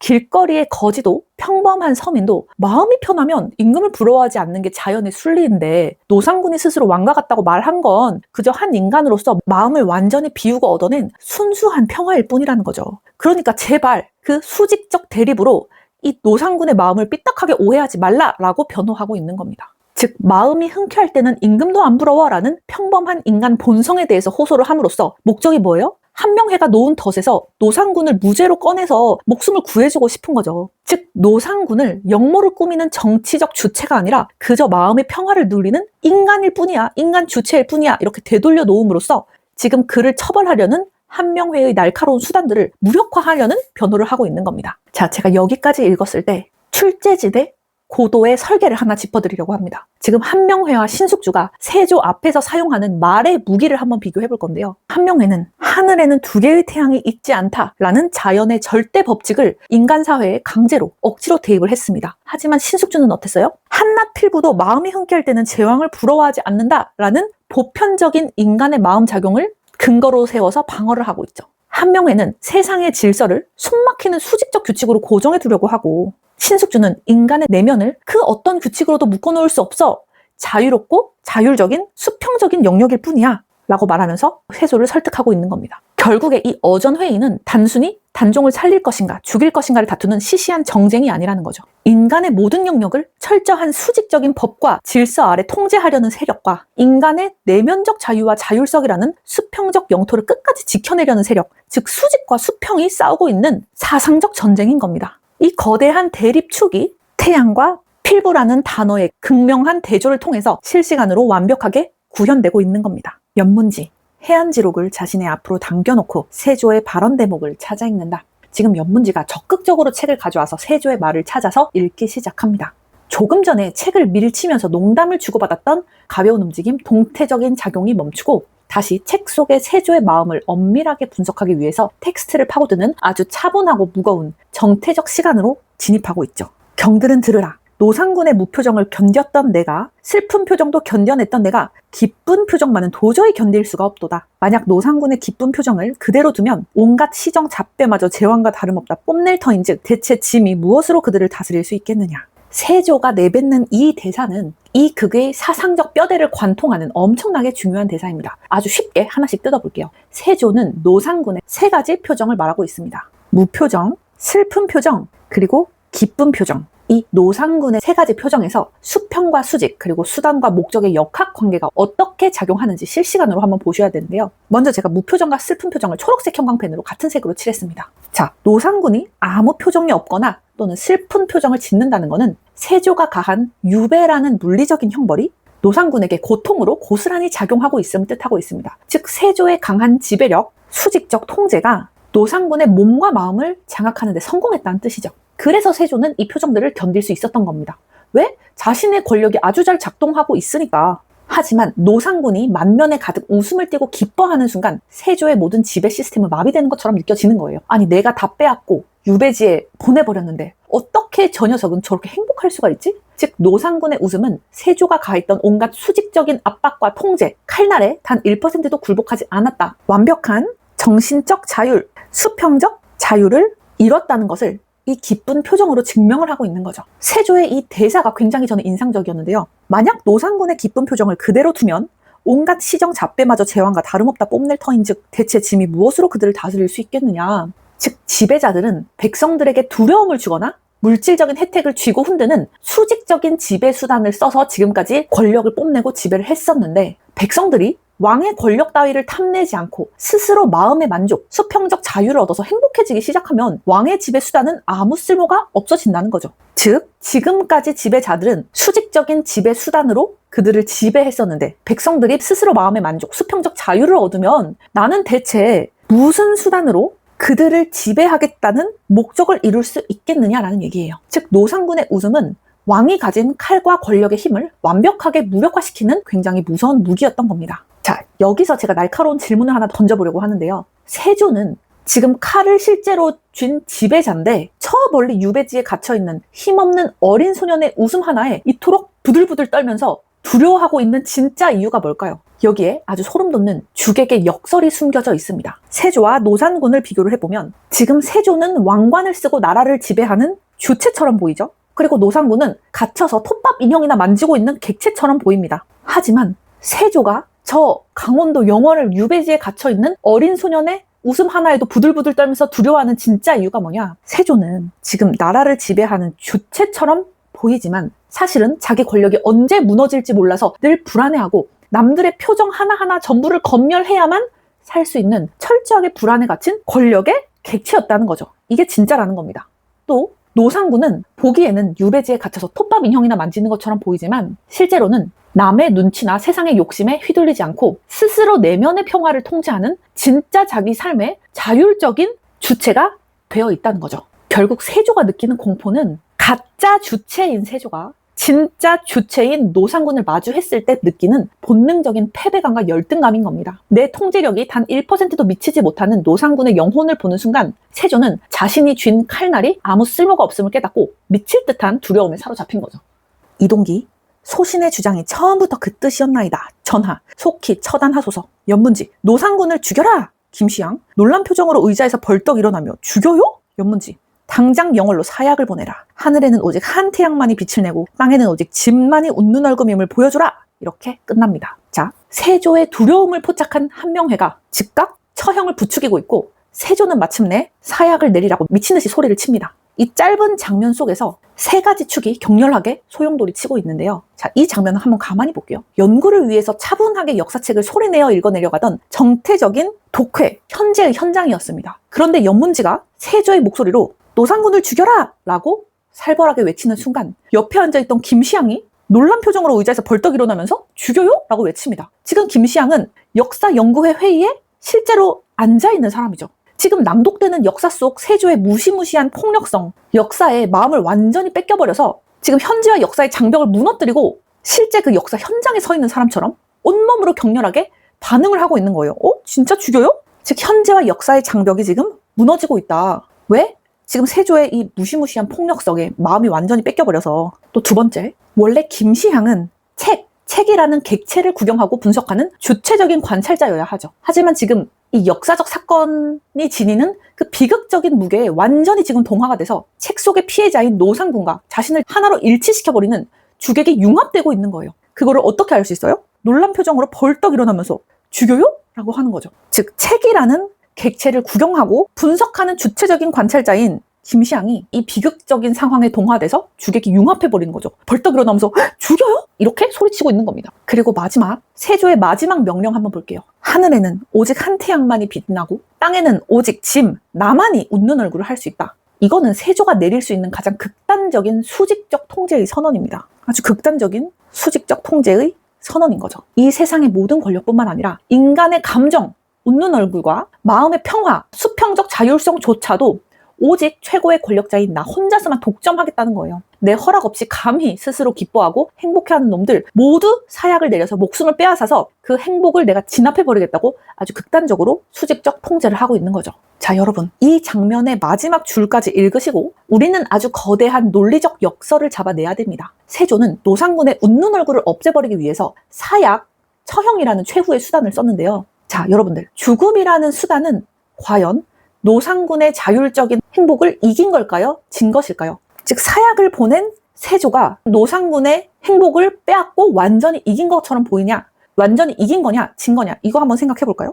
지금 노상군을 죽여서 그의 숨을 끊어놓으면 겉보기에는 세조가 아주 강한 권력으로 이긴 것 같이 보일 수 있어요. 하지만 노상군은 죽는 순간까지도 자기가 지킨 그 마음의 기쁨을 굽히지 않고 꼿꼿하게 웃으면서 죽어갈 겁니다. 결론적으로 세조가 이긴 것처럼 보이지만 세조는 소년의 영혼과 마음을 굴복시키는 데는 완벽히 실패한 게 진짜고 오직 그 소년의 생물학적인 껍데기만 파괴했을 뿐인 거다. 즉 사약이라는 가장 무시무시한 수직적 폭력 수단을 동원한 순간 그 자체가 역설적으로 의미하는 게 뭐다? 세조의 수직적 통제 기제가 노상군의 수평적 자율성을 이기지 못해서 쩔쩔매다가 지금 자폭해버린 거다. 가장 완벽한 패배 선언인 거다라고 하는 거죠. 사약이 의미하는 건 뭐다? 오히려 세조의 수직적 통제 기제가 노상군의 수평적 자율성을 결국엔 이기지 못했다. 오직 소년의 생물학적인 껍데기만 파괴했을 뿐이다. 네가 졌어! 라는 완벽한 패배 선언이라는 거죠. 여러분들, 지금까지 이 내용이 조금 길었는데요. 이 극중 대사를 한 글자도 빠짐없이 완벽하게 읽어냈습니다. 제가 문제풀이 단계로 넘어가기 전에 여러분들의 머릿속에 아주 단단한 확신 하나를 심어드리고 넘어가려고 하는데요. 많은 학생들이 국어시험을 준비하면서 아주 치명적인 오해를 합니다. 선생님, 과학이나 법학 같은 딱딱한 비문학 지문을 읽을 때랑 지금처럼 인물들의 감정이 얽혀있는 문학 지문을 읽을 때는 독해법이 완전히 달라야 하는 거 아닌가요? 라고요. 제가 영상의 서두에서도 말씀드렸지만 제 대답은 아니요. 독해법은 완전히 똑같다고 다시 한번 말씀을 드리고 싶습니다. 비문학이든 지금과 같은 문학 작품이든 출제자가 우리에게 요구하는 본질은 뭐다? 내가 문학 작품이라는 제재를 통해서 또는 비문학 제재를 통해서 복잡하고 낯선 정보들을 쏟아낼 거야. 그런데 너 안에 너의 뇌 안에 기준을 세워두고 그 정보들을 일목요연하게 분류해서 답아낼 수 있어? 내가 시험을 설계할 때 사용한 내 설계도 너 눈치챌 수 있어? 라는 걸 물어보고 있는 거죠. 즉 비문학이든 문학이든 어떤 제재, 어떤 지문이 나오더라도 지금과 같은 다차원 독해법으로 지문을 접근하신다면 어떤 어렵고 낯선 문제가 나와도 흔들리지 않는 탄탄한 실력을 갖출 수 있다는 겁니다. 문제풀이 역시 기계적으로 완전히 똑같습니다. 출제자가 아무리 화려하고 매력적인 말장난으로 선택지를 만들어놔도 우리는 우리가 잡아놓은 핵심 축에 기계적으로 선택지를 대입만 하면 되는 거거든요. 시간에 인가가 안 맞네? 수평의 자리를 수직으로 비틀어놨네? 이런 식으로 단순한 1대1 매칭 게임처럼 문제를 풀 수 있는 겁니다. 지금 문제 들어가기 전에 머릿속에 5가지 핵심 축이라는 단단한 폴더 세팅한 거 한 번 더 복기하고 넘어갈게요. 첫 번째, 현재와 역사라는 축 한번 잡았고요. 수평적 자율과 수직적 통제 축 잡았습니다. 또 정태적 기록과 동태적 체현, 체험이라는 축, 그리고 주체와 객체, 수단과 목적. 이 5가지 폴더만 있으면 문제의 선택지들이 진짜 어이없을 정도로 쉽게 걸러지거든요. 눈으로 직접 한번 확인해 보시러 같이 가보실게요. 19번, 위 글의 전개에서 영월행 일기, 세조실록, 해안지록의 기능으로 적절하지 않은 것은 선택지 5개가 나와 있는데 어떤 선택지부터 보시겠어요? 제가 항상 1번부터 착하게 보지 말라고 말씀을 드리죠. 어떤 선택지부터 볼 거냐 이것도 제가 리트 파이널 강의에서 선택지 속어법 어떤 순서로 볼 건가 라는 강의를 별도로 찍어 놓기도 했는데 이 영상 끝나시고 한번 유튜브 채널에서 찾아서 보셔도 좋을 것 같아요. 자, 저는 선택지 5개 중에서 4번, 5번 먼저 볼 것 같습니다.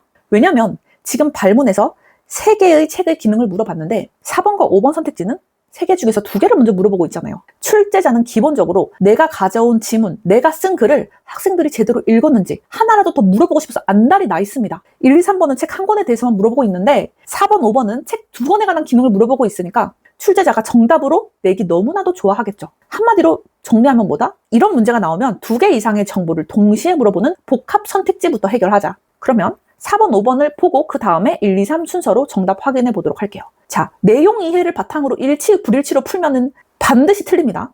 차원 대입을 통해서 기계적으로 정답을 판별해야 한다. 선택지 4번부터 볼게요.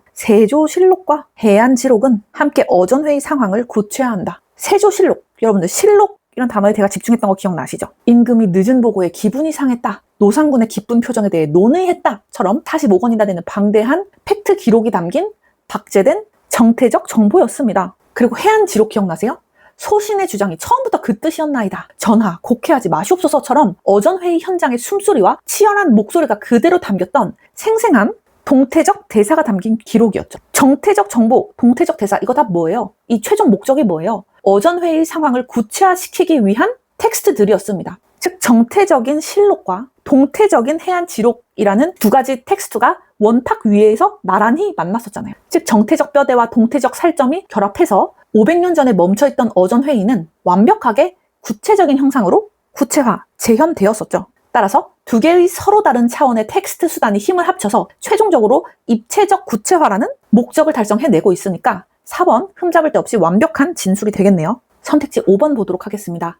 영월행 일기와 해안지록은 세조의 처결에 대한 상반된 평가를 드러낸다. 여러분들 세조의 처결이 뭐였죠? 사약이었죠. 사약을 내렸습니다. 사약은 세조의 극단적으로 수직적인 통제 방법이라고도 말씀을 드렸죠. 즉 표정이 마음에 안 든다고 사약을 내린 건 절대적인 수직적인 통제와 폭력의 끝판왕 사건이었던 거죠. 이 수직적 통제에 대해서 영월행 일기랑 해안지록이 상반된 평가를 드러냈나요?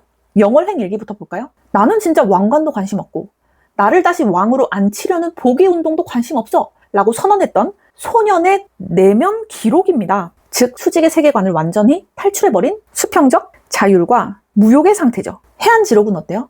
이 책은 어전회의의 기록입니다. 즉 노상군의 웃음은 수평, 무욕일 뿐이니까 살려두자라는 신숙주의 수평적 쉴드랑 아니야, 저 웃음은 우리 권력을 위협하는 반역이니까 죽이자라는 한명회의 수직적 칼날이 지금 어전회의라는 링 위에서 수평과 수직이 정면으로 지금 싸우는 진행 과정의 기록인 거예요. 즉 해안지록은 세조의 처결에 대해서 평가를 내리고 있나요? 지금 수평과 수직이 싸우는 진행 과정이 드러난 진행 과정의 기록일 뿐입니다. 정리하면 영월행 일기는 아예 권력 싸움 바깥에 있는 순수한 수평의 기록이어서 세조의 처결을 평가할 마음이 눈꼽만큼도 없는 거고, 해안지록도 처결이라는 결론이 나오기 직전에 수평과 수직이 들이받고 싸우는 충돌의 과정, 진행 과정의 기록일 뿐이지 여기서도 평가의 내용은 없다는 거예요. 따라서 이 두 책이 이미 내려진 세조의 처결에 대해서 상반된 평가를 내린다는 5번 진술은 완벽하게 틀린 선택지가 되겠습니다. 네, 정답은 5번이고요. 자, 1, 2, 3번 한번 보도록 할게요. 선택지 1번. 영월행 일기는 유배당한 노상군의 사정을 보여준다. 영월행 일기는 수직적 통제라는 가혹한 상황 속에서 노상군이 어떻게 수평적 자율을 내면에 지키면서 살아가고 있는지 그 입체적인 사정을 그대로 담아내고 있는 일기죠. 따라서 차원 일치로 완벽하게 적절한 진술입니다. 선택지 2번. 세조실록은 노상군의 행위에 대한 세조의 심리적 반응을 보여준다. 세조가 어떻게 반응했어요? 지문 텍스트 그대로 세조가 노기충천하여 그 말이 사실인지를 재차 물었다. 기억나시죠? 즉 세조실록에는 노상군의 웃는 행위에 대해서 세조가 자신의 수직적 통제 기제가 흔들릴까봐 발끈하는 상황, 화가 나고 분노가 나고 발끈하는 모든 심리적 반응이 기록되어 있습니다. 세 번째, 해안지록은 노상군의 행위에 대한 중신들의 관점 차이를 드러낸다. 즉 해안지록에 중신들의 관점 차이가 나타나 있었죠. 노상군의 행위가 뭐예요? 왕관을 빼앗긴 비참한 상황에서도 만면에 웃음을 띤 행동, 즉 수평적 자율의 현상입니다. 이 수평적 자율의 현상에 대해서 중신들 어떻게 관점 차이를 드러냈나요? 한명회가 저 웃음은 우리의 지배체제, 수직을 비웃는 반역이니까 목을 베야 돼, 아주 오만불손하구나 라고 했었습니다. 반면에 신숙주가 어떻게 쉴드를 치고 있죠? 아니야, 저 웃음은 아무것도 탐하지 않는 무욕, 수평의 평화일 뿐이야. 이거는 죄가 아니야 라고 쉴드를 치고 있었습니다. 즉 해안지록은 노상군의 웃음이라는 하나의 현상을 두고 수직적 통제의 시선인 한명회와 수평적 자율의 시선인 신숙주가 팽팽하게 대립한 중심들의 관점 차이가 생생하게 드러났었던 텍스트가 맞죠. 따라서 3번도 맞는 선택지. 정답은 5번입니다. 20번. 원탁 독회 장면의 등장인물에 대한 설명으로 바르지 않은 것은? 자, 2번 문제는 원탁 독회 장면의 등장인물의 관계와 역할에 대해서 물어보고 있는데요. 많은 학생들이 이 문제를 풀 때 아까 누가 누구한테 뭐라고 했더라 라고 하면서 지문을 허둥지둥 다시 올라가서 페이지를 앞으로 넘기면서 다시 읽고 찾아내고 마치 추리논증 하듯이 발췌독을 다시 하고 막 그러더라고요. 여러분들 그렇게 하면은 이 시간을 벌어야 할 문학에서 시간을 더 쓰게 됩니다. 지금 우리가 장악했던 5개의 핵심 축, 현재 역사, 수평, 수직, 정태, 동태, 주체, 객체, 수단, 목적을 선택지에 기계적으로 툭툭 대입만 하면 너무나도 쉽게 오답을 걸러낼 수가 있거든요. 이것도 똑같이 기계적으로 풀어볼게요. 바르지 않은 것을 고르는 문제고요. 1번. 김시향과 조당전은 독회에서 다루고 있는 사건 속 배역을 맡고 있지 않다. 자, 역사와 현재의 축으로 볼게요. 지금 원탁 독회에서 읽고 있는 역사적 사건인 어전회의의 등장인물들, 즉 사건 속에서 배역을 맡은 사람들은 누구예요? 세조, 한명회, 신숙주입니다. 그리고 현재 차원을 볼까요? 지금 원탁 주변에 앉아서 저렇게 주장하신 분은 누구죠? 신숙주입니다. 이렇게 서로 주고받으면서 회의를 관찰하고 정보를 확인하는 현실의 연구자 자아에 그대로 머물고 있는 사람이 누구죠? 김시향과 조당전입니다. 즉 이들의 자아는 그냥 현실의 고전 연구자 자아에 그대로 머물고 있으면서 어전회의의 대사를 낭독하지 않았습니다. 따라서 김시향과 조당전은 역사 속 배역을 직접 맡아서 연기한 게 아니라 현실의 관찰자 그대로 서 있기 때문에 기억은 맞는 선택지가 되겠네요. 2번. 조당전과 연문지는 독회에서 다루고 있는 사건에 대한 정보들을 확인하고 있다. 조당전이 손에 든 일기장의 기록, 즉 독회에서 다루고 있는 사건에 대한 정보들, 정태적 텍스트를 보면서 조당전이 뭐라 그랬어요? 우린 9월 금음날 돌아왔어 라면서 현실의 날짜 정보를 확인했죠. 그리고 연문지도 뭐예요? 실록의 활자, 정태적 텍스트를 넘기면서 세조 3년 10월 18일 노상군의 기쁜 표정에 대해서 논의하였다라는 역사적 팩트 정보를 확인합니다. 지금 두 연구원은 책에 고정된 기록, 정태적 정보들을 찾아서 대조하고 확인하는 검증 수단을 적극적으로 사용하고 있기 때문에 이번 역시 의심할 여지 없이 적절한 진술이다. 선택지 3번 보도록 하겠습니다. 연문지와 부천필은 독회에서 배역을 수행하는 태도에 대해서 서로에게 문제를 제기하고 있다. 네, 바로 왼쪽이니까 한번 같이 볼게요. 부천필이 이렇게 얘기합니다. 좀 부드럽게 좀 읽어. 이동기, 부드럽게 안 된 거 어떡해. 연문지, 그래 자네 성질대로 해. 자, 지금 원탁에 둘러앉은 수평적 관계 속에서 낭독 태도에 대해서 갈등이 일어났죠. 그런데 지금 갈등이 일어난 진짜 주체가 연문지와 부천필인가요? 부드럽게 좀 읽어. 부드럽게 안 되는 걸 어떡해? 라고 하면서 부천필과 이동기가 지금 낭독 태도에 대해서 갈등이 일어난 진짜 주체죠. 연문지는 오히려 부천필의 지적에 대해서 그래 자네 성질대로 해 라고 하면서 중간에서 조율하는 인물일 뿐입니다. 따라서 연문지와 부천필이 서로에게 문제를 제기하고 있다라는 3번 선택지는 등장인물의 주체가 불일치하고 실제 대화 팩트를 완벽하게 왜곡한 거짓 진술이다. 따라서 옳지 않은 것은 3번이네요. 4번 보도록 하겠습니다. 부천필과 이동기는 독회에서 다루고 있는 사건 속에서 대립하는 배역을 맡고 있다. 네, 다차원 쭉 한번 대입해 보도록 하겠습니다. 부천필의 배역은 신숙주였죠. 신숙주가 뭐라 그래요? 노상군의 웃음은 무욕에서 나오는 평화일 뿐이니까 살려줘야 돼요 라고 하면서 수평적 자유를 옹호해주고 있죠. 그리고 이동기의 배역은 한명회였습니다. 스스로 왕의 마음을 가졌다 하니까 이는 반역입니다. 당장 처형해야 해요 라면서 무자비한 수직적 통제를 주장하고 있죠. 지금 부천필과 이동기는 독회에서 다루고 있는 사건 속에서 대립하는 배역을 맡고 있다. 너무 정확한 설명 아닌가요? 수평적 평화와 수직적 칼날이라는 극단적인 사상적 대립구도를 형성하고 있기 때문에 4번은 이론과 팩트가 완전히 맞아떨어지는 적절한 진술이다. 5번 볼게요. 이동기와 연문지는 독회에서 다루고 있는 사건 속에서 의견 일치에 이르는 배역을 맡고 있다. 이동기의 배역은 한명회였습니다. 전하, 결코 용납해서는 안 됩니다. 속히 처단하소서. 네, 수직적 통제를 주장하고 있고요. 연문지의 배역은 세조였습니다. 기쁜 표정만은 도저히 견딜 수가 없도다. 노상균에게 사약을 내려라 라면서 처형을 주장했죠. 즉 한명회가 사약을 요구하자 세조가 분노하면서 죽여라 라고 선언을 했습니다. 이에 한명회는 소신의 주장이 처음부터 그 뜻이었어요 라면서 완벽하게 맞장구를 쳤죠. 지금 두 사람은 노상군의 수평적 자유를 짓밟고 권력의 절대성, 수직을 지키기 위해서 사약을 내리자라는 완벽한 의견 일치에 도달하고 있습니다. 따라서 5번 역시 매우 적절한 진술이네요. 여러분, 지금 20번 문제가 내용 일치 불일치인가요? 아니요. 출제자가 심어놓은 관계의 대칭 구조를 정확히 알고 있느냐라고 하는 거였어요. 1번은 역사와 현재의 선명한 경계선을 물었고 2번은 책이라는 정태적 수단을 쓰는 인물들을 물었고 4번은 수평적 자율과 수직적 통제의 대립구도를 물었고 5번은 권력을 지키려는 수직적 통제의 연대구조를 묻고 있는 겁니다. 즉 모든 차원과 관계도가 완벽하게 정돈되는 게 느껴지시죠? 내용 일치 불일치로 풀면서 조당전과 연문지가 나오면 바로 그 부분으로 찾아가서 발췌독을 팍 다시 하고 연문지와 부천필은 또 어디 있었어? 하면서 아웅다웅 하면서 올라가는 그렇게 푸는 문제가 아닌 겁니다. 그 다음 마지막 문제 21번 보도록 할게요. 기억에 담긴 세조의 생각에 가장 가까운 것은 기억 한번 볼까요? 여기 있네요. 기쁜 표정만은 도저히 견딜 수가 없도다. 여기에 담긴 세조의 생각에 가장 가까운 것을 묻고 있습니다. 기억, 기쁜 표정만은 도저히 견딜 수가 없도다 라고 얘기를 했는데요. 이 세조는 수직적 통제를 하고 있는 무시무시한 지배자죠. 그리고 기쁜 표정을 짓고 있는 노상군은 정신적 자율, 수평적 자율을 이룬 상태입니다. 자, 이렇게 수평과 수직이라는 틀을 가지고 선택지 3번을 한번 볼게요. 노상군의 웃음은 왕권에 포섭되지 않는 정신적 자유를 표징으로 왕권에 대한 도전이다. 자, 노상군의 웃음은 노상군이 기쁜 표정을 짓고 있다고 했죠. 왜? 정신적 자유를 이뤘으니까 정신적으로 수평적 자유를 이뤘기 때문에 왕권이라는 수직적 권력에 포섭되지 않고 수평적 자유를 이뤘다라는 게 핵심이죠. 즉 지배자의 시선에서 봤을 때 내 무시무시한 물리적 지배력, 수직적 통제가 단 1도 먹히지 않고 튕겨나가는 수평적 자율의 존재는 내 지배 시스템의 존재 이유 자체를 뿌리채 부정하는 거야. 이거는 반역이자 왕권에 대한 도전이야 라고 생각하게 되는 겁니다. 따라서 세조는 사약이라는 처형 명령을 내리게 되는 거죠. 따라서 정답은 3번입니다. 자, 여러분, 이로써 영월행일기의 정교한 지문 분석부터 문제풀이까지 다차원 독해라는 단 하나의 마스터키로 완벽하게 해체해 보았는데요. 사람들은 문학이 감성적이고 주관적인 영역이기 때문에 기계적인 독해가 불가능하다고 말합니다. 하지만 그것은 완벽한 착각이었던 거죠. 아무리 복잡한 문학 지문과 감정의 소용돌이라도 결국에는 출제자가 설계한 차원을 좌표 위에 얹는 순간 가장 차갑고 명쾌한 논리 게임으로 바뀌게 되는 겁니다. 자, 오늘 공부한 것처럼 앞으로 마주할 그 어떤 낯선 문학 지문도 다차원 독해법으로 기계적으로 함께 정복해 나가도록 하겠습니다. 자, 너무 고생 많으셨고요. 다음 강의에서 뵙도록 하겠습니다.